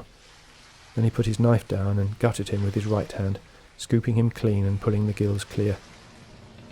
He felt the maw heavy and slippery in his hand, and he slit it open. There were 2 flying fish inside. They were fresh and hard, and he laid them side by side and dropped the guts and gills over the stern. They sank, leaving a trail of phosphorescence in the water. The Dolphin was cold and a leprous grey-white now in the starlight, and the old man skinned one side of him while he held his right foot on the fish's head, and then he turned him over and skinned the other side and cut each side off from the head down to the tail. He slid the carcass overboard and looked to see if there were any swirl in the water, but there was only the light of its slow descent. He turned then and placed the 2 flying fish inside the 2 fillets of fish, and putting his knife back in his sheath, he worked his way slowly back to the bow. His back was bent with the weight of the line across it, and he carried the fish in his right hand. Back in the bow, he laid the 2 fillets of fish out on the wood with the flying fish beside them. After that he settled the line across his shoulders in a new place, and held it again with his left hand resting on the gunwale. Then he leaned over the side and washed the flying fish in the water, noting the speed of the water against his hand. His hand was phosphorescent from skinning the fish, and he watched the flow of the water against it. The flow was less strong, and as he rubbed the side of his hand against the planking of the skiff, particles of phosphorus floated off and drifted slowly astern. He is tiring, or he is resting, the old man said. Now let me get through the eating of this Dolphin and get some rest and a little sleep. Under the stars and with the night cold all the time, he ate 1/2 of the Dolphin fillets and 1/2 of the flying fish, gutted and with its head cut off. What an excellent fish Dolphin is to eat cooked, he said, and what a miserable fish raw. I will never go in a boat again without salt or limes. If I had brains I would have splashed water on the bow all day and drying, and it would have made salt, he thought. But then I did not hook the Dolphin until almost sunset. Still it was a lack of preparation, but I have chewed it well, and I am not nauseated. The sky was clouding over to the east, and one after another the stars he knew were gone. It looked now as though he were moving into a great canyon of clouds, and the wind had dropped. "There will be bad weather in 3 or 4 days," he said, "but not tonight and not tomorrow. Rig now to get some sleep, old man, while the fish is calm and steady." He held the line tight in his right hand, and then pushed his thigh against his right hand as he leaned all his weight against the wood of the bow. Then he passed the line a little lower on his shoulders and braced his left hand on it. "My right hand can hold it as long as it is braced," he thought. "If it relaxes in my sleep, my left hand will wake me as the line goes out. It is hard on the right hand, but he is used to punishment. Even if I sleep 20 minutes or half an hour, it is good." He lay forward, cramping himself against the line with all of his body, putting all his weight on to his right hand. And he was asleep. He did not dream of the lions, but instead of a vast school of porpoise that stretched for 8 or 10 miles, and it was in the time of their mating, and they would leap high into the air and return into the same hole they'd made in the water when they leapt. Then he dreamed that he was in the village on his bed, and there was a norther, and he was very cold, and his right arm was asleep because his head had rested on it instead of a pillow. After that he began to dream of the long yellow beach, and he saw the first of the lions come down onto it in the early dark, and then the other lions came, and he rested his chin on the wood of the bows where the ship lay anchored with the evening offshore breeze, and waited to see if there would be more lions, and he was happy. The moon had been up for a long time, but he slept on, and the fish pulled on steadily, and the boat moved into the tunnel of clouds. He woke with a jerk of his right fist coming up against his face and the line burning out through his right hand. He had no feeling of his left hand, but he braked all he could with his right, and the line rushed out. Finally his left hand found the line, and he leaned back against the line, and now it burned his back and his left hand, and his left hand was taking all the strain and cutting badly. He looked back at the coils of line, and they were feeding smoothly. Just then the fish jumped, making a great bursting of the ocean and then a heavy fall. Then he jumped again and again, and the boat was going fast, although the line was still racing out, and the old man was raising the strain to breaking point and raising it to breaking point again and again. He'd been pulled down tight onto the bow, and his face was in the cut slice of dolphin, and he could not move. "This is what we waited for," he thought. "So now let us take it. Make him pay for the line," he thought. "Make him pay for it." He could not see the fish's jumps, but only heard the breaking of the ocean and the heavy splash as he fell. The speed of the line was cutting his hands badly, but he had always known that this would happen, and he tried to keep the cutting across the calloused parts and not let the line slip into the palm or cut the fingers. "If the boy were here, he would wet the coils of line," he thought. "Yes, if the boy were here. If the boy were here." The line went out and out and out, but it was slowing now, and he was making the fish earn each inch of it. Now he got his head up from the wood and out of the slice of fish that his cheek had crushed. Then he was on his knees, and then he rose slowly to his feet. He was seeding line, but more slowly all the time. He worked back to where he could feel with his foot the coils of line that he could not see. There was plenty of line still, and now the fish had to pull the friction of all that new line through the water. "Yes," he thought. "Now he's jumped more than a dozen times and filled the sack along his back with air, and he cannot go down deep to die where I cannot bring him up. He will start circling soon, and then I must work on him. I wonder what started him so suddenly. Could it have been hunger that made him desperate, or maybe was he frightened by something in the night? Maybe he suddenly felt fear. But he was such a calm, strong fish, and he seemed so fearless and so confident. It is strange." "You better be fearless and confident yourself, old man," he said. "You are holding him again, but you cannot get line. But soon he has to circle." The old man held him with his left hand and his shoulders now, and stooped down and scooped up water in his right hand to get the crushed dolphin flesh off his face. He was afraid that it might nauseate him and he would vomit and lose his strength. When his face was cleaned, he washed his right hand in the water over the side, and then let it stay in the salt water whilst he watched the first light come before the sunrise. "He's headed almost east," he thought. "That means he's tired and he's going with the current. Soon he will have to circle. Then our true work begins." After he judged that his right hand had been in the water long enough, he took it out and looked at it. "It is not bad," he said, "and pain does not matter to a man." He took hold of the line carefully so that it did not fit into any of the fresh line cuts, and shifted his weight so that he could put his left hand into the sea on the other side of the skiff. You did not do so badly for something worthless, he said to his left hand. There was a moment when I could not find you. Why was I not born with two good hands, he thought. Perhaps it was my fault in not training that one properly. But God knows he has had enough chances to learn. He did not do so badly in the night, though, and he has only cramped once.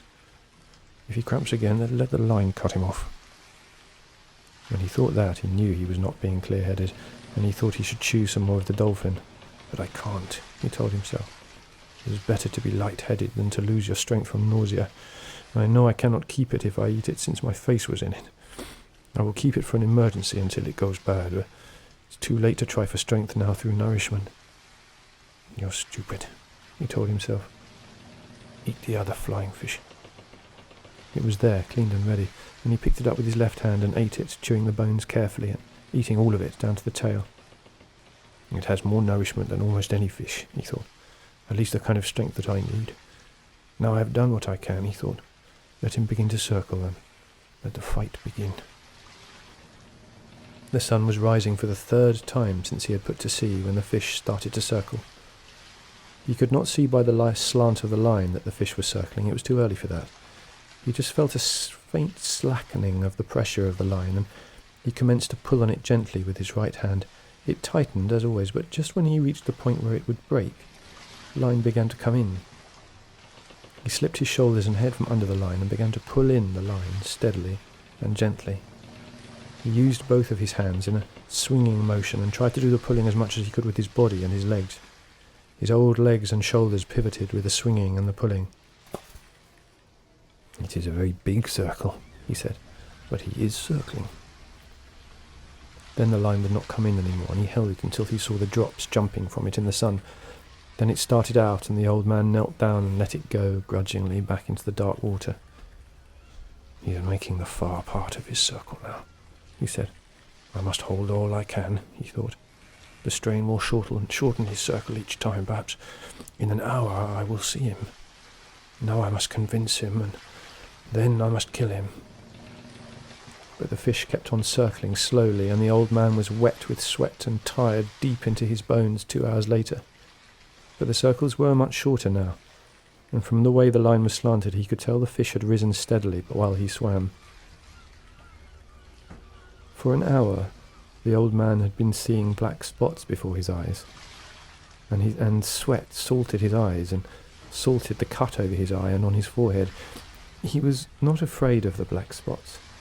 They were normal at the tension that he was pulling on the line. Twice, though, he had felt faint and dizzy, and that had worried him. I could not fail myself and die on a fish like this, he said, now that I have him coming so beautifully. God help me endure. I'll say 100 Our Fathers and 100 Hail Marys, but I cannot say them now. Consider them said, he thought. I'll say them later. Just then he felt a sudden banging and jerking on the line with his two hands. It was sharp and hard-feeling and heavy. He's hitting the wire leader with his spear, he thought. That was bound to come. He had to do that. It may make him jump, though, and I would rather he stayed circling now.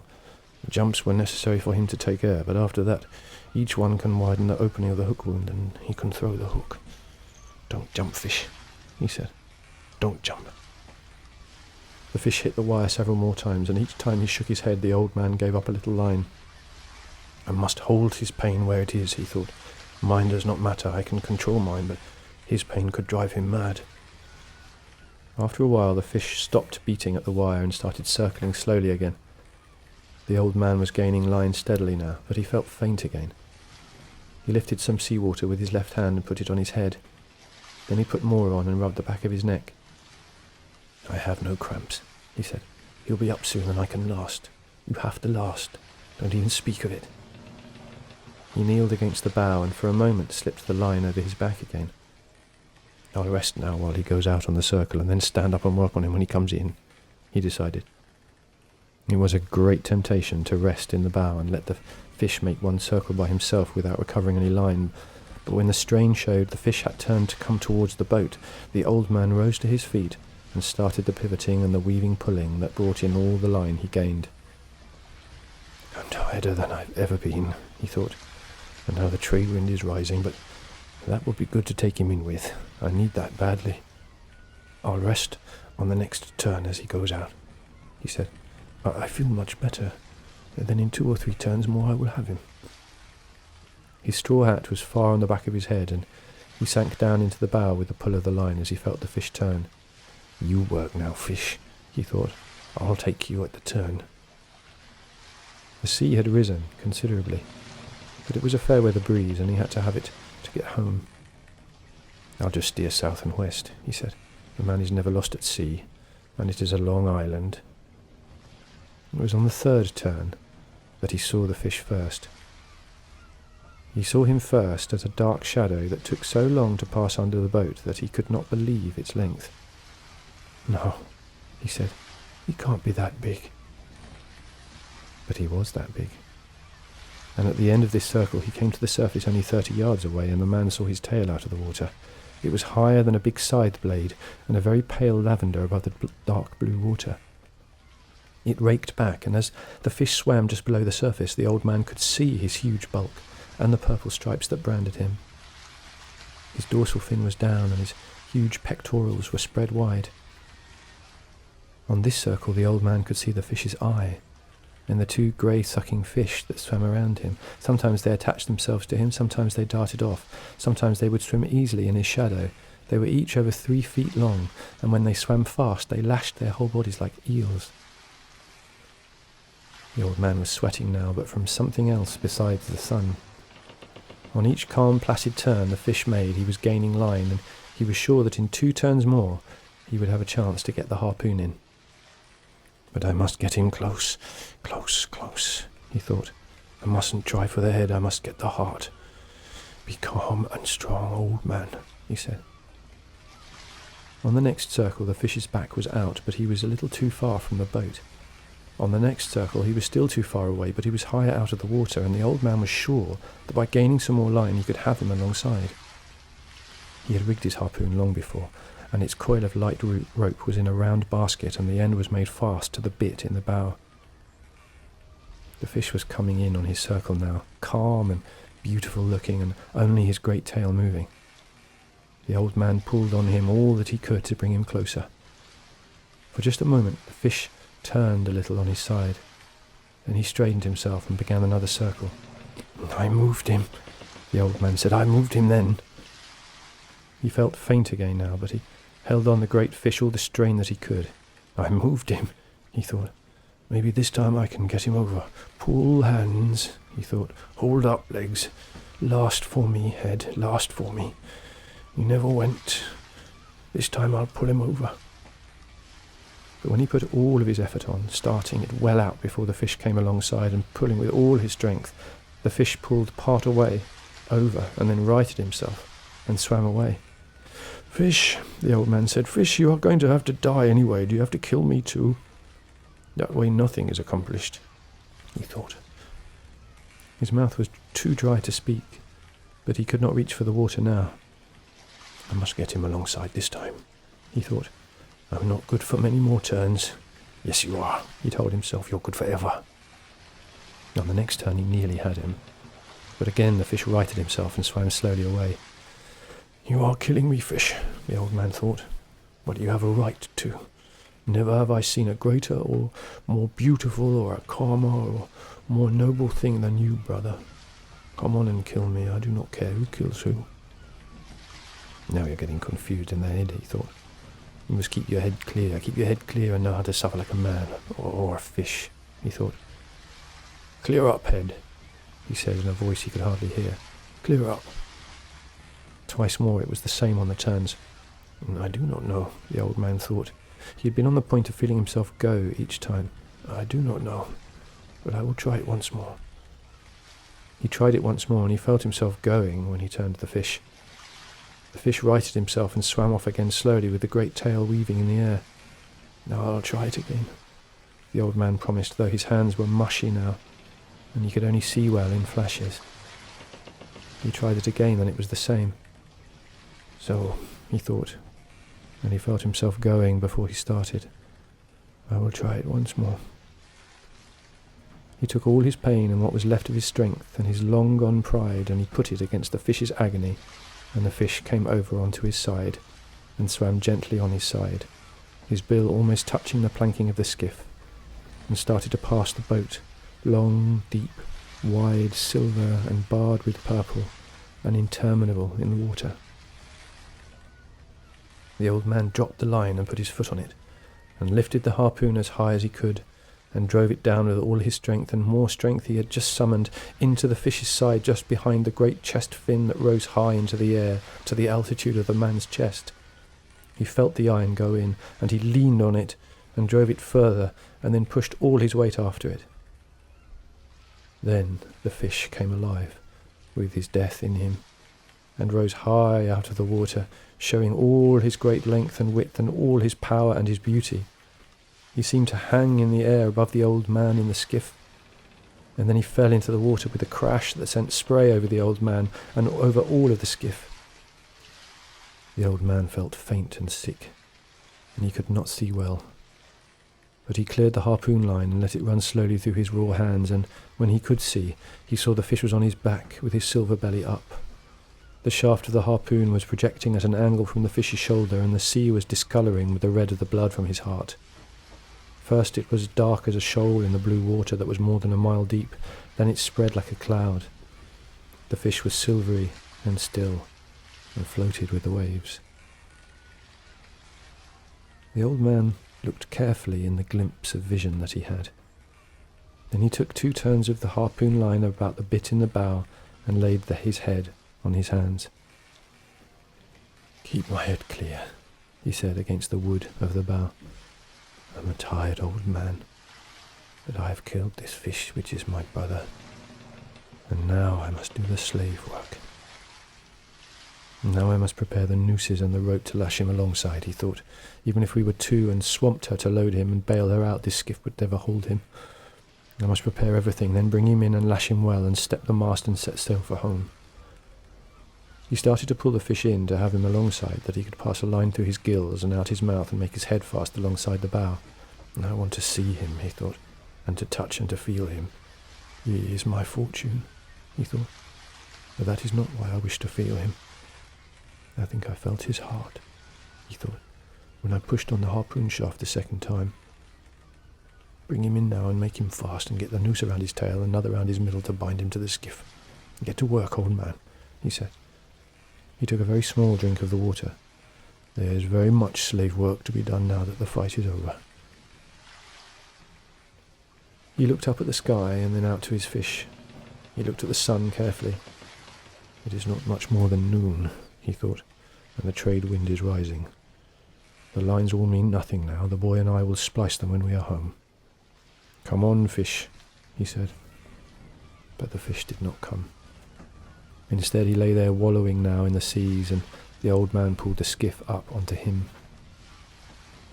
When he was even with him and had the fish's head against the bow, he could not believe his size. But he untied the harpoon rope from the bit, passed it through the fish's gills and out his jaws, made a turn around his sword, and then passed the rope through the other gill, made another turn around the bill, and knotted the double rope and made it fast to the bit in the bow. He cut the rope then and went astern to noose the tail. The fish had turned silver from his original purple and silver, and the stripes showed the same pale violet colour as his tail. They were wider than a man's hand, with his fingers spread, and the fish's eye looked as detached as the mirrors in a periscope, or as a saint in a procession. "It was the only way to kill him," the old man said. He was feeling better since the water, and he knew he would not go away, and his head was clear. "He's over 1,500 pounds the way he is," he thought, "maybe much more. If he dresses out 2/3 of that at 30 cents a pound. I need a pencil for that," he said. "My head is not that clear. But I think the great Dimaggio would be proud of me today. I had no bone spurs, but the hands and back hurt truly. I wonder what a bone spur is," he thought. "Maybe we have them without knowing of it." He made the fish fast to bow and stern, and to the middle thwart. He was so big, it was like lashing a much bigger skiff alongside. He cut a piece of line and tied the fish's lower jaw against his bill so his mouth would not open and they would sail as cleanly as possible. Then he stepped to the mast, and with the stick that was his gaff and with his boom rigged, the patched sail drew, the boat began to move, and half lying in the stern, he sailed southwest. He did not need a compass to tell him where southwest was. He only needed the feel of the trade wind and the drawing of the sail. I'd better put a small line out with a spoon on it and try and get something to eat and drink for the moisture. But he could not find a spoon, and his sardines were rotten. So he hooked a patch of yellow gulfweed with the gaff as they passed, and shook it so that the small shrimps that were in it fell onto the planking of the skiff. There were more than a dozen of them, and they jumped and kicked like sand fleas. The old man pinched their heads off with his thumb and forefinger and ate them, chewing up the shells and the tails. They were very tiny, but he knew they were nourishing, and they tasted good. The old man still had 2 drinks of water in the bottle, and he used half of one after he'd eaten the shrimps. The skiff was sailing well, considering the handicaps, and he steered with a tiller under his arm. He could see the fish, and he only had to look at his hands and feel his back against the stern to know that this had truly happened, and was not a dream. At one time, when he was feeling so badly towards the end, he thought perhaps it was a dream. Then when he had seen the fish come out of the water and hang motionless in the sky before he fell, he was sure that there was some great strangeness, and he could not believe it. Then he could not see well, although now he saw as well as ever. Now he knew there was the fish, and his hands and back were no dream. The hands cure quickly, he thought. I bled them clean, and the salt water will heal them. The dark water of the true gulf is the greatest healer that there is. All I must do is to keep the head clear. The hands have done their work, and we sail well. With his mouth shut and his tail straight up and down, we sailed like brothers. Then his head started to become a little unclear, and he thought, is he bringing me in, or am I bringing him in? If I were towing him behind her, there would be no question. Nor if the fish were in the skiff, with all dignity gone, there would be no question either, but they were sailing together, lashed side by side. And the old man thought, let him bring me in if it pleases him. I am only better than him by trickery, and he meant me no harm. They sailed well, and the old man soaked his hands in the salt water and tried to keep his head clear. There were high cumulus clouds and enough cirrus above them so that the old man knew the breeze would last all night. The old man looked at the fish constantly to make sure it was true. It was an hour before the first shark hit him. The shark was not an accident. He had come up from deep down in the water as the dark cloud of blood had settled and dispersed in the mile deep sea. He had come up so fast and absolutely without caution that he broke the surface of the blue water and was in the sun. And then he fell back into the sea and picked up the scent and started swimming on the course the skiff and the fish had taken. Sometimes he lost the scent, but he would pick it up again or have just a trace of it, and he swam fast and hard on the course. He was a very big mako shark, built to swim as fast as the fastest fish in the sea, and everything about him was beautiful, except his jaws. His back was as blue as a swordfish's, and his belly was silver, and his hide was smooth and handsome. He was built as a swordfish, except for his huge jaws, which were tight shut now as he swam fast, just under the surface, with his high dorsal fin knifing through the water without wavering. Inside the closed double lip of his jaws, all of his 8 rows of teeth were slanted inwards. They were not the ordinary pyramid-shaped teeth of most sharks. They were shaped like a man's fingers when they are crisped like claws. They were nearly as long as the fingers of the old man, and they had razor-sharp cutting edges on both sides. This was a fish built to feed on all the fishes in the sea, that were so fast and strong and well-armed that they had no other enemy. Now he speeded up as he smelled the fresher scent, and his blue dorsal fin cut the water. When the old man saw him coming, he knew that this was a shark that had no fear at all and would do exactly what he wished. He prepared the harpoon and made the rope fast while he watched the shark come on. The rope was short as it lacked what he had to cut away to lash the fish. The old man's head was clear and good now, and he was full of resolution, but he had little hope. It was too good to last, he thought. He took one look at the great fish as he watched the shark close in. It might as well have been a dream, he thought. I cannot keep him from hitting me, but maybe I can get him. Dentuso, he thought. Bad luck to your mother. The shark closed fast astern, and when he hit the fish, the old man saw his mouth open and his strange eyes and the clicking chop of the teeth as he drove forward in the meat just above the tail. The shark's head was out of the water and his back was coming out, and the old man could hear the noise of skin and flesh ripping on the big fish when he rammed the harpoon down onto the shark's head at a spot where the line between his eyes intersected with the line that ran straight back from his nose.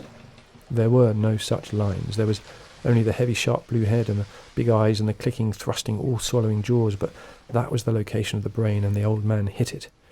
He hit it with his blood-mushed hands, driving a good harpoon with all his strength. He hit it without hope, but with resolution and with complete malignancy.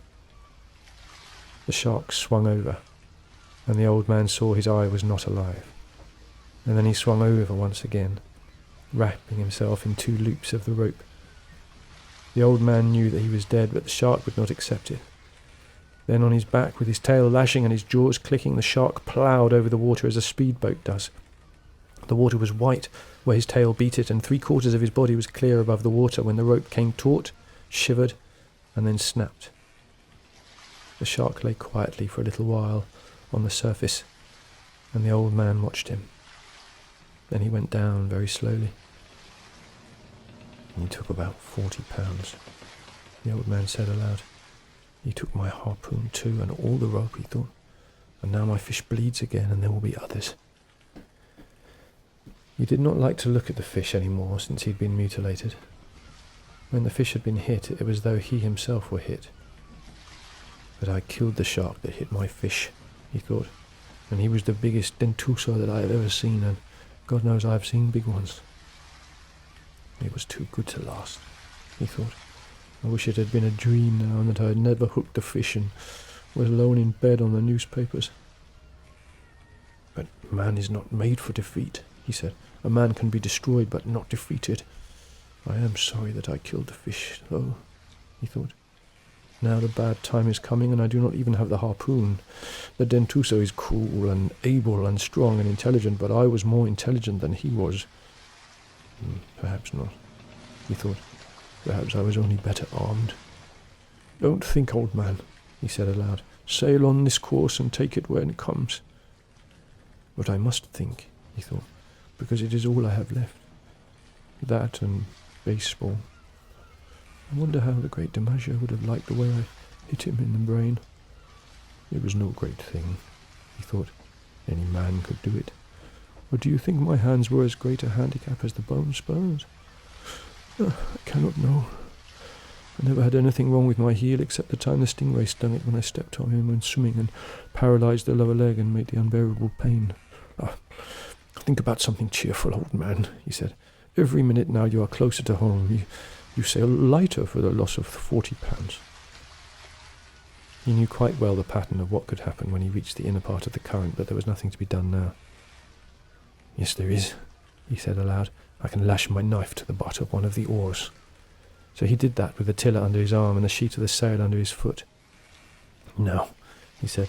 "I'm still an old man, but I'm not unarmed." The breeze was fresh now, and he sailed on well. He watched only the forward part of the fish, and some of his hope returned. "It is not silly to hope," he thought.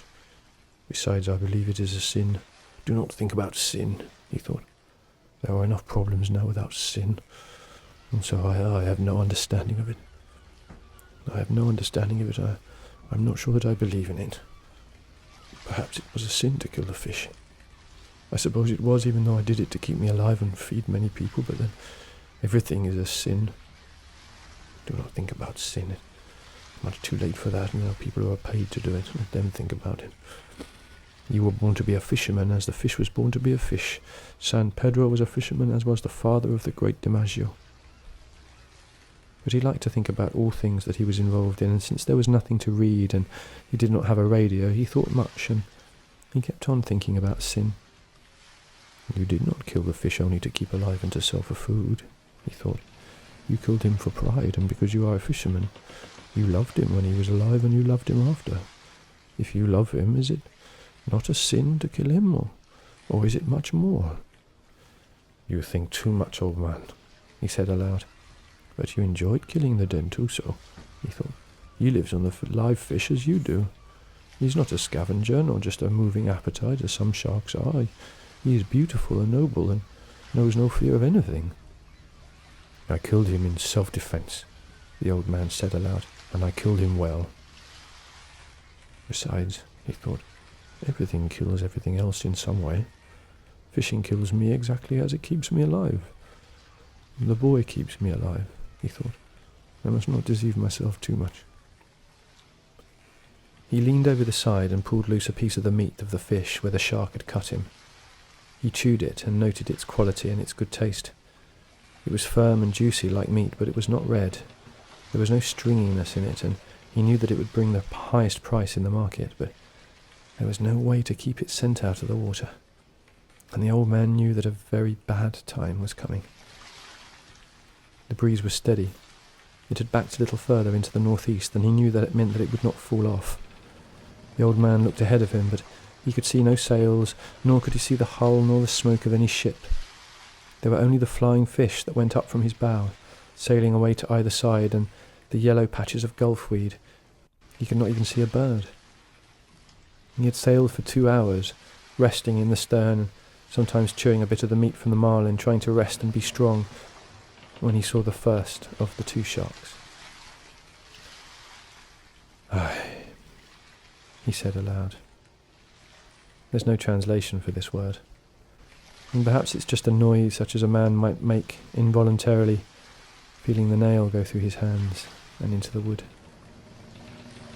"Galanos," he said aloud. He had seen the second fins now coming up behind the first, and had identified them as shovel-nosed sharks by the brown triangular fin and the sweeping movements of the tail. They had the scent and were excited, and in the stupidity of their great hunger they were losing and finding the scent in their excitement, but they were closing all the time. The old man made the sheet fast and jammed the tiller. Then he took up the oar with a knife lashed to it. He lifted it as lightly as he could because his hands rebelled at the pain. Then he opened and closed them on it lightly to loosen them. He closed them firmly so that they would take the pain now and would not flinch, and watched the sharks come. He could see their wide, flattened, shovel-pointed heads now, and their white-tipped, wide pectoral fins. They were hateful sharks, bad-smelling, scavengers as well as killers, and when they were hungry they would bite at an oar or the rudder of a boat.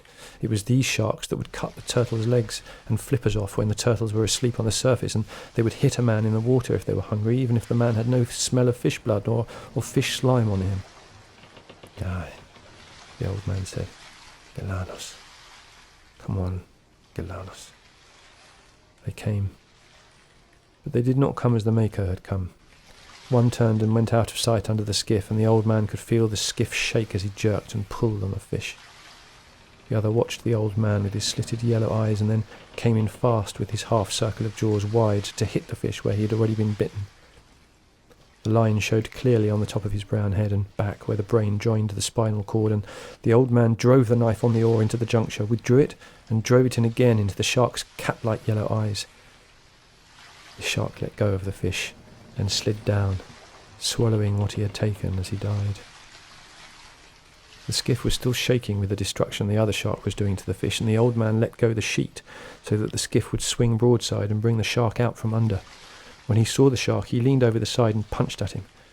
He hit only meat, and the hide was set hard, and he barely got the knife in. The blow hurt not only his hands, but his shoulder too, but the shark came up fast with his head out, and the old man hit him squarely in the centre of his flat-topped head as his nose came out of the water and lay against the fish. The old man withdrew the blade and punched the shark exactly in the same spot again. He still hung to the fish with his jaws locked, and the old man stabbed him even in his left eye. The shark still hung there. "No," the old man said, and he drove the blade between the vertebrae and the brain. It was an easy shot now, and he felt the cartilage sever. The old man reversed the oar and put the blade between the shark's jaws to open them. He twisted the blade, and as the shark slid loose, he said, "Go on, Gulano. Slide down a mile. Do you go and see your friend, or maybe it's your mother?" The old man wiped the blade of his knife and laid down the oar. Then he found the sheet and the sail filled, and he brought the skiff onto her course. "They must have taken a quarter of him and of the best meat," he said aloud. "I wish it were a dream and that I'd never hooked him. I'm sorry about that fish. He makes everything wrong." He stopped, and he did not want to look at the fish now. Drained of blood and awash, he looked at the colour of the silver backing of a mirror, and his stripes still showed. "I shouldn't have gone out so far, fish," he said. "Neither for you nor for me. I'm sorry, fish." "Now," he said to himself, "look to the lashing on the knife and see if it has been cut, then get your hand in order, because there is still more to come." "I wish I had a stone for the knife," the old man said after he checked the lashing on the oar, "but I should have brought a stone." "You should have brought many things," he thought, "but you did not bring them, old man. Now is no time to think of what you do not have. Think of what you can do with what there is." "You give me much good counsel," he said. "I'm tired of it." He held the tiller under his arm and soaked both his hands in the water as the skiff drove forward. "God knows how much that last one took," he said. "She's much lighter now." He did not want to think of the mutilated underside of the fish. He knew that each of the jerking bumps of the shark had been meat torn away, and that the fish now made a trail for all sharks as wide as a highway through the sea. He was a fish to keep a man all winter, he thought. Don't think of that. Just try and rest to get your hands in shape to defend what is left of him. The blood smell from my hands means nothing now with that scent in the water. Besides, they do not bleed much. There's nothing cut that means anything. The bleeding may keep the left from cramping. What can I think of now? He thought. Nothing. You must think of nothing and wait for the next one. I wish it had really been a dream, he thought. But who knows? It might have turned out well. The next shark that came was a single shovel nose. He came like a pig to the trough, if a pig had a mouth so wide that you could put your head in it. The old man let him hit the fish and then drove the knife on the oar down into his brain. But the shark jerked backwards as he rolled, and the knife blade snapped. The old man settled himself to steer. He did not even watch the big shark sinking slowly in the water, showing first life-size, then small, then tiny. That always fascinated the old man, but he did not even watch it now.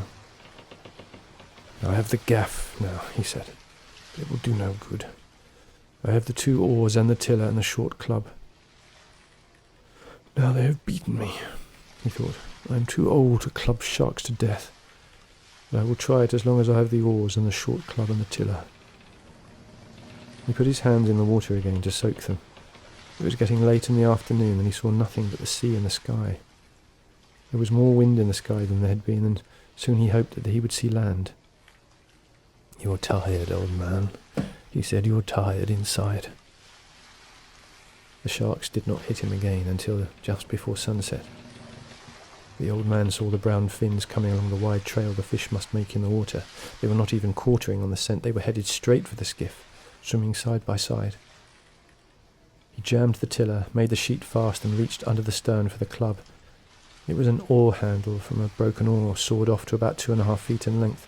He could only use it effectively with one hand because of the grip of the handle, and he took good hold of it with his right hand, flexing his hands on it as he watched the sharks come. They were both galanos. "I must let the first one get a good hold and hit him on the point of the nose or straight across the top of the head," he thought. The 2 sharks closed together, and as he saw the one nearest him open his jaws and sink them into the silver side of the fish, he raised the club high and brought it down heavy and slamming to the top of the shark's broad head. He felt the rubbery solidity as the club came down, but he felt the rigidity of bone too, and he struck the shark once more hard across the point of the nose as he slid down from the fish. The other shark had been in and out, and now came in again with his jaws wide. The old man could see pieces of the meat of the fish spilling white from the corner of his jaws as he bumped the fish and closed his jaws. He swung at him and hit only the head, and the shark looked at him and wrenched the meat loose. The old man swung the club down on him again as he slipped away to swallow and hit only the heavy, solid rubberiness. "Come on, Galano," the old man said. "Come in again." The shark came in a rush, and the old man hit him as he shut his jaws. He hit him solidly and from as high up as he could raise the club. This time he felt the bone at the base of the brain, and he hit him again in the same place while the shark tore the meat loose sluggishly and slid down from the fish. The old man watched for him to come again, but neither shark showed. Then he saw one on the surface swimming in circles. He did not see the fin of the other. I could not expect to kill them, he thought. I could have in my time, but I have hurt them both badly, and neither one can feel very good. If I could have used a bat with 2 hands, I could have killed the first one surely, even now, he thought. He did not want to look at the fish. He knew that half of him had been destroyed. The sun had gone down while he'd been in the fight with the sharks. It will be dark soon, he said. Then I should see the glow of Havana. If I am too far to the eastwards, I will see the lights of one of the new beaches. I cannot be too far out now, he thought. I hope no one has been too worried. There's only the boy to worry, of course, but I'm sure he would have confidence. Many of the old other fishermen will worry. Many others too, he thought. I live in a good town. He could not talk to the fish any more because the fish had been ruined too badly. Then something came into his head.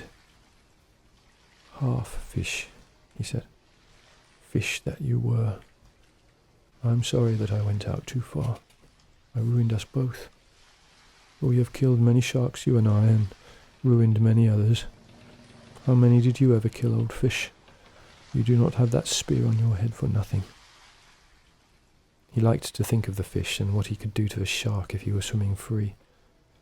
I should have chopped the bill off to fight them with, he thought.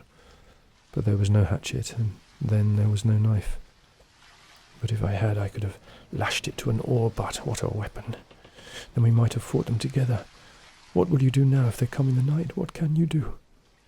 Fight them, he said. I'll fight them until I die.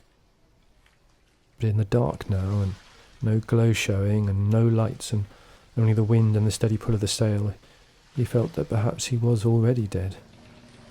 He put his 2 hands together and felt the palms. They were not dead, and he could feel the pain of life by simply opening and closing them. He leaned his back against the stern and knew he was not dead. His shoulders told him. I have all those prayers I promised if I caught the fish, he thought, but I am too tired to say them now. I better get the sack and put it over my shoulders. He lay in the stern and steered and watched for the glow to come in the sky. I have half of him, he thought. Maybe I'll have the luck to bring the forward half in. I should have some luck. No, he said. You violated your luck when you went too far outside. Don't be silly, he said aloud, and keep awake and steer. You may have much luck yet. I'd like to buy some if there's any place they sell it, he said. Well, what could I buy it with? He asked himself. Could I buy it with a lost harpoon and a broken knife and 2 bad hands? You might, he said. You tried to buy it with an 84 days at sea. They nearly sold it to you too. I must not think nonsense, he thought. Luck is a thing that comes in many forms, and who can recognize her? I would take some, though, in any form, and pay what they asked. I wish I could see the glow from the lights, he thought. I wish too many things, but that is the thing I wish for now. He tried to settle more comfortably to steer, and from his pain, he knew that he was not dead. He saw the reflected glare of the lights of the city at what must have been around 10 o'clock at night. They were only perceptible at first as the light is in the sky before the moon rises. Then they were steady to see across the ocean, which was rough now with the increasing breeze. He steered inside of the glow, and he thought that now soon he must hit the edge of the stream. Now it is over, he thought. They will probably hit me again, but what can a man do against them in the dark without a weapon? He was stiff and sore now, and his wounds and all the strained parts of his body hurt with the cold of the night. I hope I do not have to fight again, he thought. I hope so much I do not have to fight again. But by midnight he fought, and this time he knew the fight was useless. They came in a pack, and he could only see the lines in the water that their fins made and their phosphorescence as they threw themselves on the fish. He clubbed at heads and heard the jaws chop and the shaking of the skiff as they took hold below. He clubbed desperately at what he could only feel and hear, and he felt something seize the club, and it was gone. He jerked the tiller free from the rudder and beat and chopped with it, holding it in both hands and driving it down again and again, but they were up to the bow now and driving in one after the other and together, tearing off the pieces of the meat that showed glowing below the sea as they turned to come once more. One came finally against the head itself, and he knew that it was over. He swung the tiller across the shark's head where the jaws were caught in the heaviness of the fish's head, which would not tear. He swung it once and twice and again. He heard the tiller break, and he lunged at the shark with a splintered butt. He felt it go in, and knowing it was sharp, he drove in again. Then the shark let go and rolled away. That was the last shark of the pack that came. There was nothing more for them to eat. The old man could hardly breathe now, and he felt a strange taste in his mouth. It was coppery and sweet, and he was afraid of it for a moment, but there was not much of it. He spat into the ocean and said, "Eat that, Galanos, and make a dream you've killed a man." He knew he was beaten now, finally, and without remedy, and he went back to the stern and found the jagged end of the tiller would fit in the slot of the rudder well enough for him to steer. He settled the sack around his shoulders and put the skiff on her course. He sailed lightly now, and he had no thoughts nor any feelings of any kind. He was past everything now, and he sailed the skiff to make his home port as well as intelligently as he could. In the night, sharks hit the carcass as someone might pick up crumbs from the table. The old man paid no attention to them and did not pay any attention to anything except steering. He only noticed how lightly and how well the skiff sailed now there was no great weight beside her. "She's good," he thought. "She is sound and not harmed in any way except for the tiller. That is easily replaced." He could feel he was inside the current now, and he could see the lights on the beach colonies along the shore. He knew where he was now, and it was nothing to get home. "The wind is our friend anyway," he thought. Then he added, "Sometimes. And the great sea with our friend and our enemies. And bed," he thought. "Bed is my friend. Just bed," he thought. "Bed will be a great thing.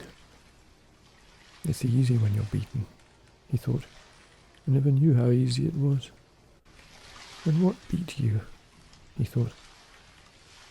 "Nothing," he said aloud. "I went out too far."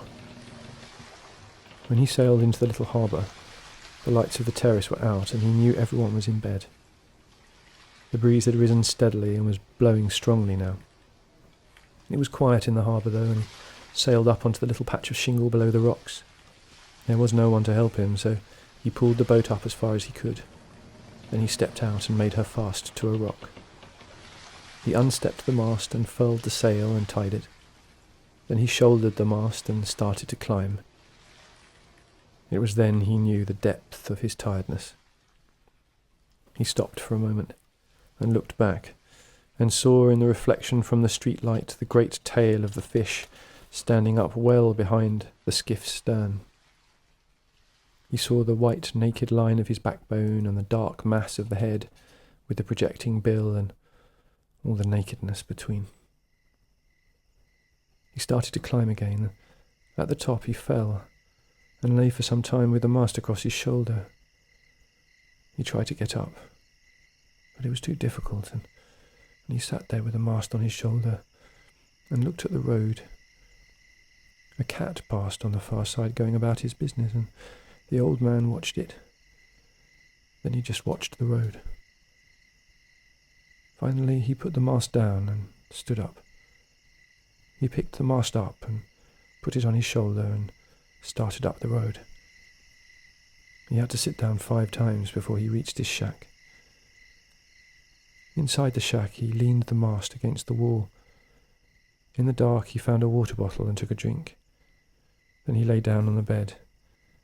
He pulled the blanket over his shoulders and then over his back and legs, and he slept face down on the newspapers, with his arms out straight and the palms of his hands up. He was asleep when the boy looked in the door in the morning. It was blowing so hard that the drifting boats would not be going out, and the boy had slept late and then come to the old man's shack as he had come each morning. The boy saw that the old man was breathing, and then he saw the old man's hands, and he started to cry. He went out very quietly to go and bring some coffee, and all the way down the road he was crying.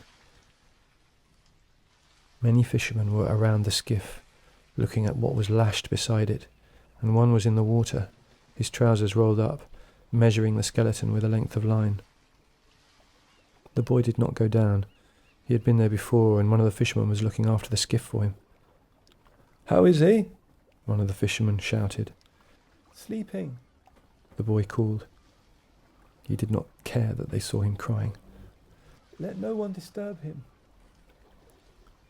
"He was 18 feet from nose to tail," the fisherman who was measuring him called. "I believe it." He went into the terrace and asked for a can of coffee. "Hot, with plenty of milk and sugar in it." "Anything more?" "No, afterwards I'll see what he can eat." "What a fish it was," the proprietor said. "There has never been such a fish. Those were 2 fine fish you took yesterday, too." "Damn my fish," the boy said, and he started to cry again. "Do you want a drink of any kind?" the proprietor asked. "No," the boy said. "Tell them not to bother Santiago. I'll be back." "Tell him how sorry I am." "Thanks," the boy said. The boy carried the hot can of coffee up to the old man's shack and sat by him until he awoke. Once it looked as though he were waking, but he'd gone back into a heavy sleep, and the boy had gone across the road to borrow some wood to heat for the coffee.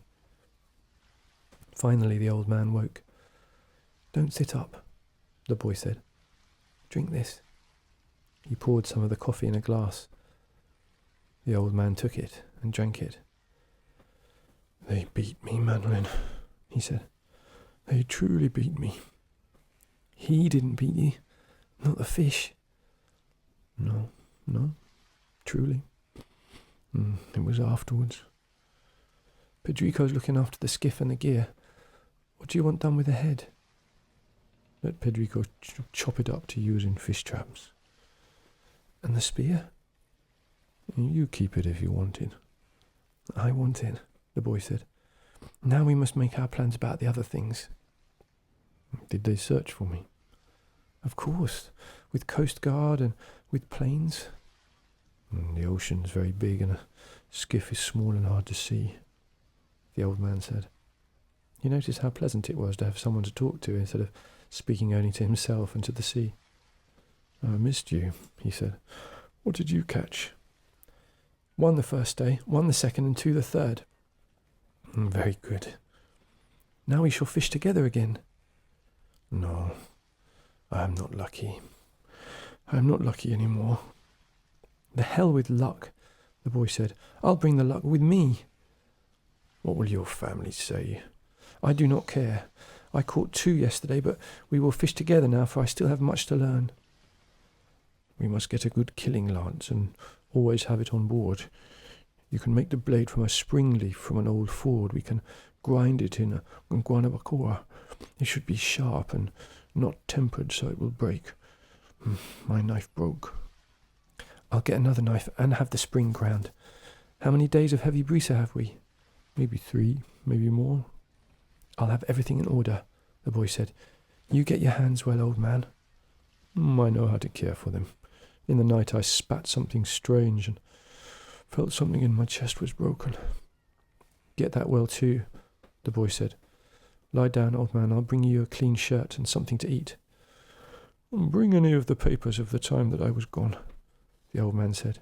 "You must get well fast, for there is much that I can learn, and you can teach me everything." "How much did you suffer?" "Plenty," the old man said.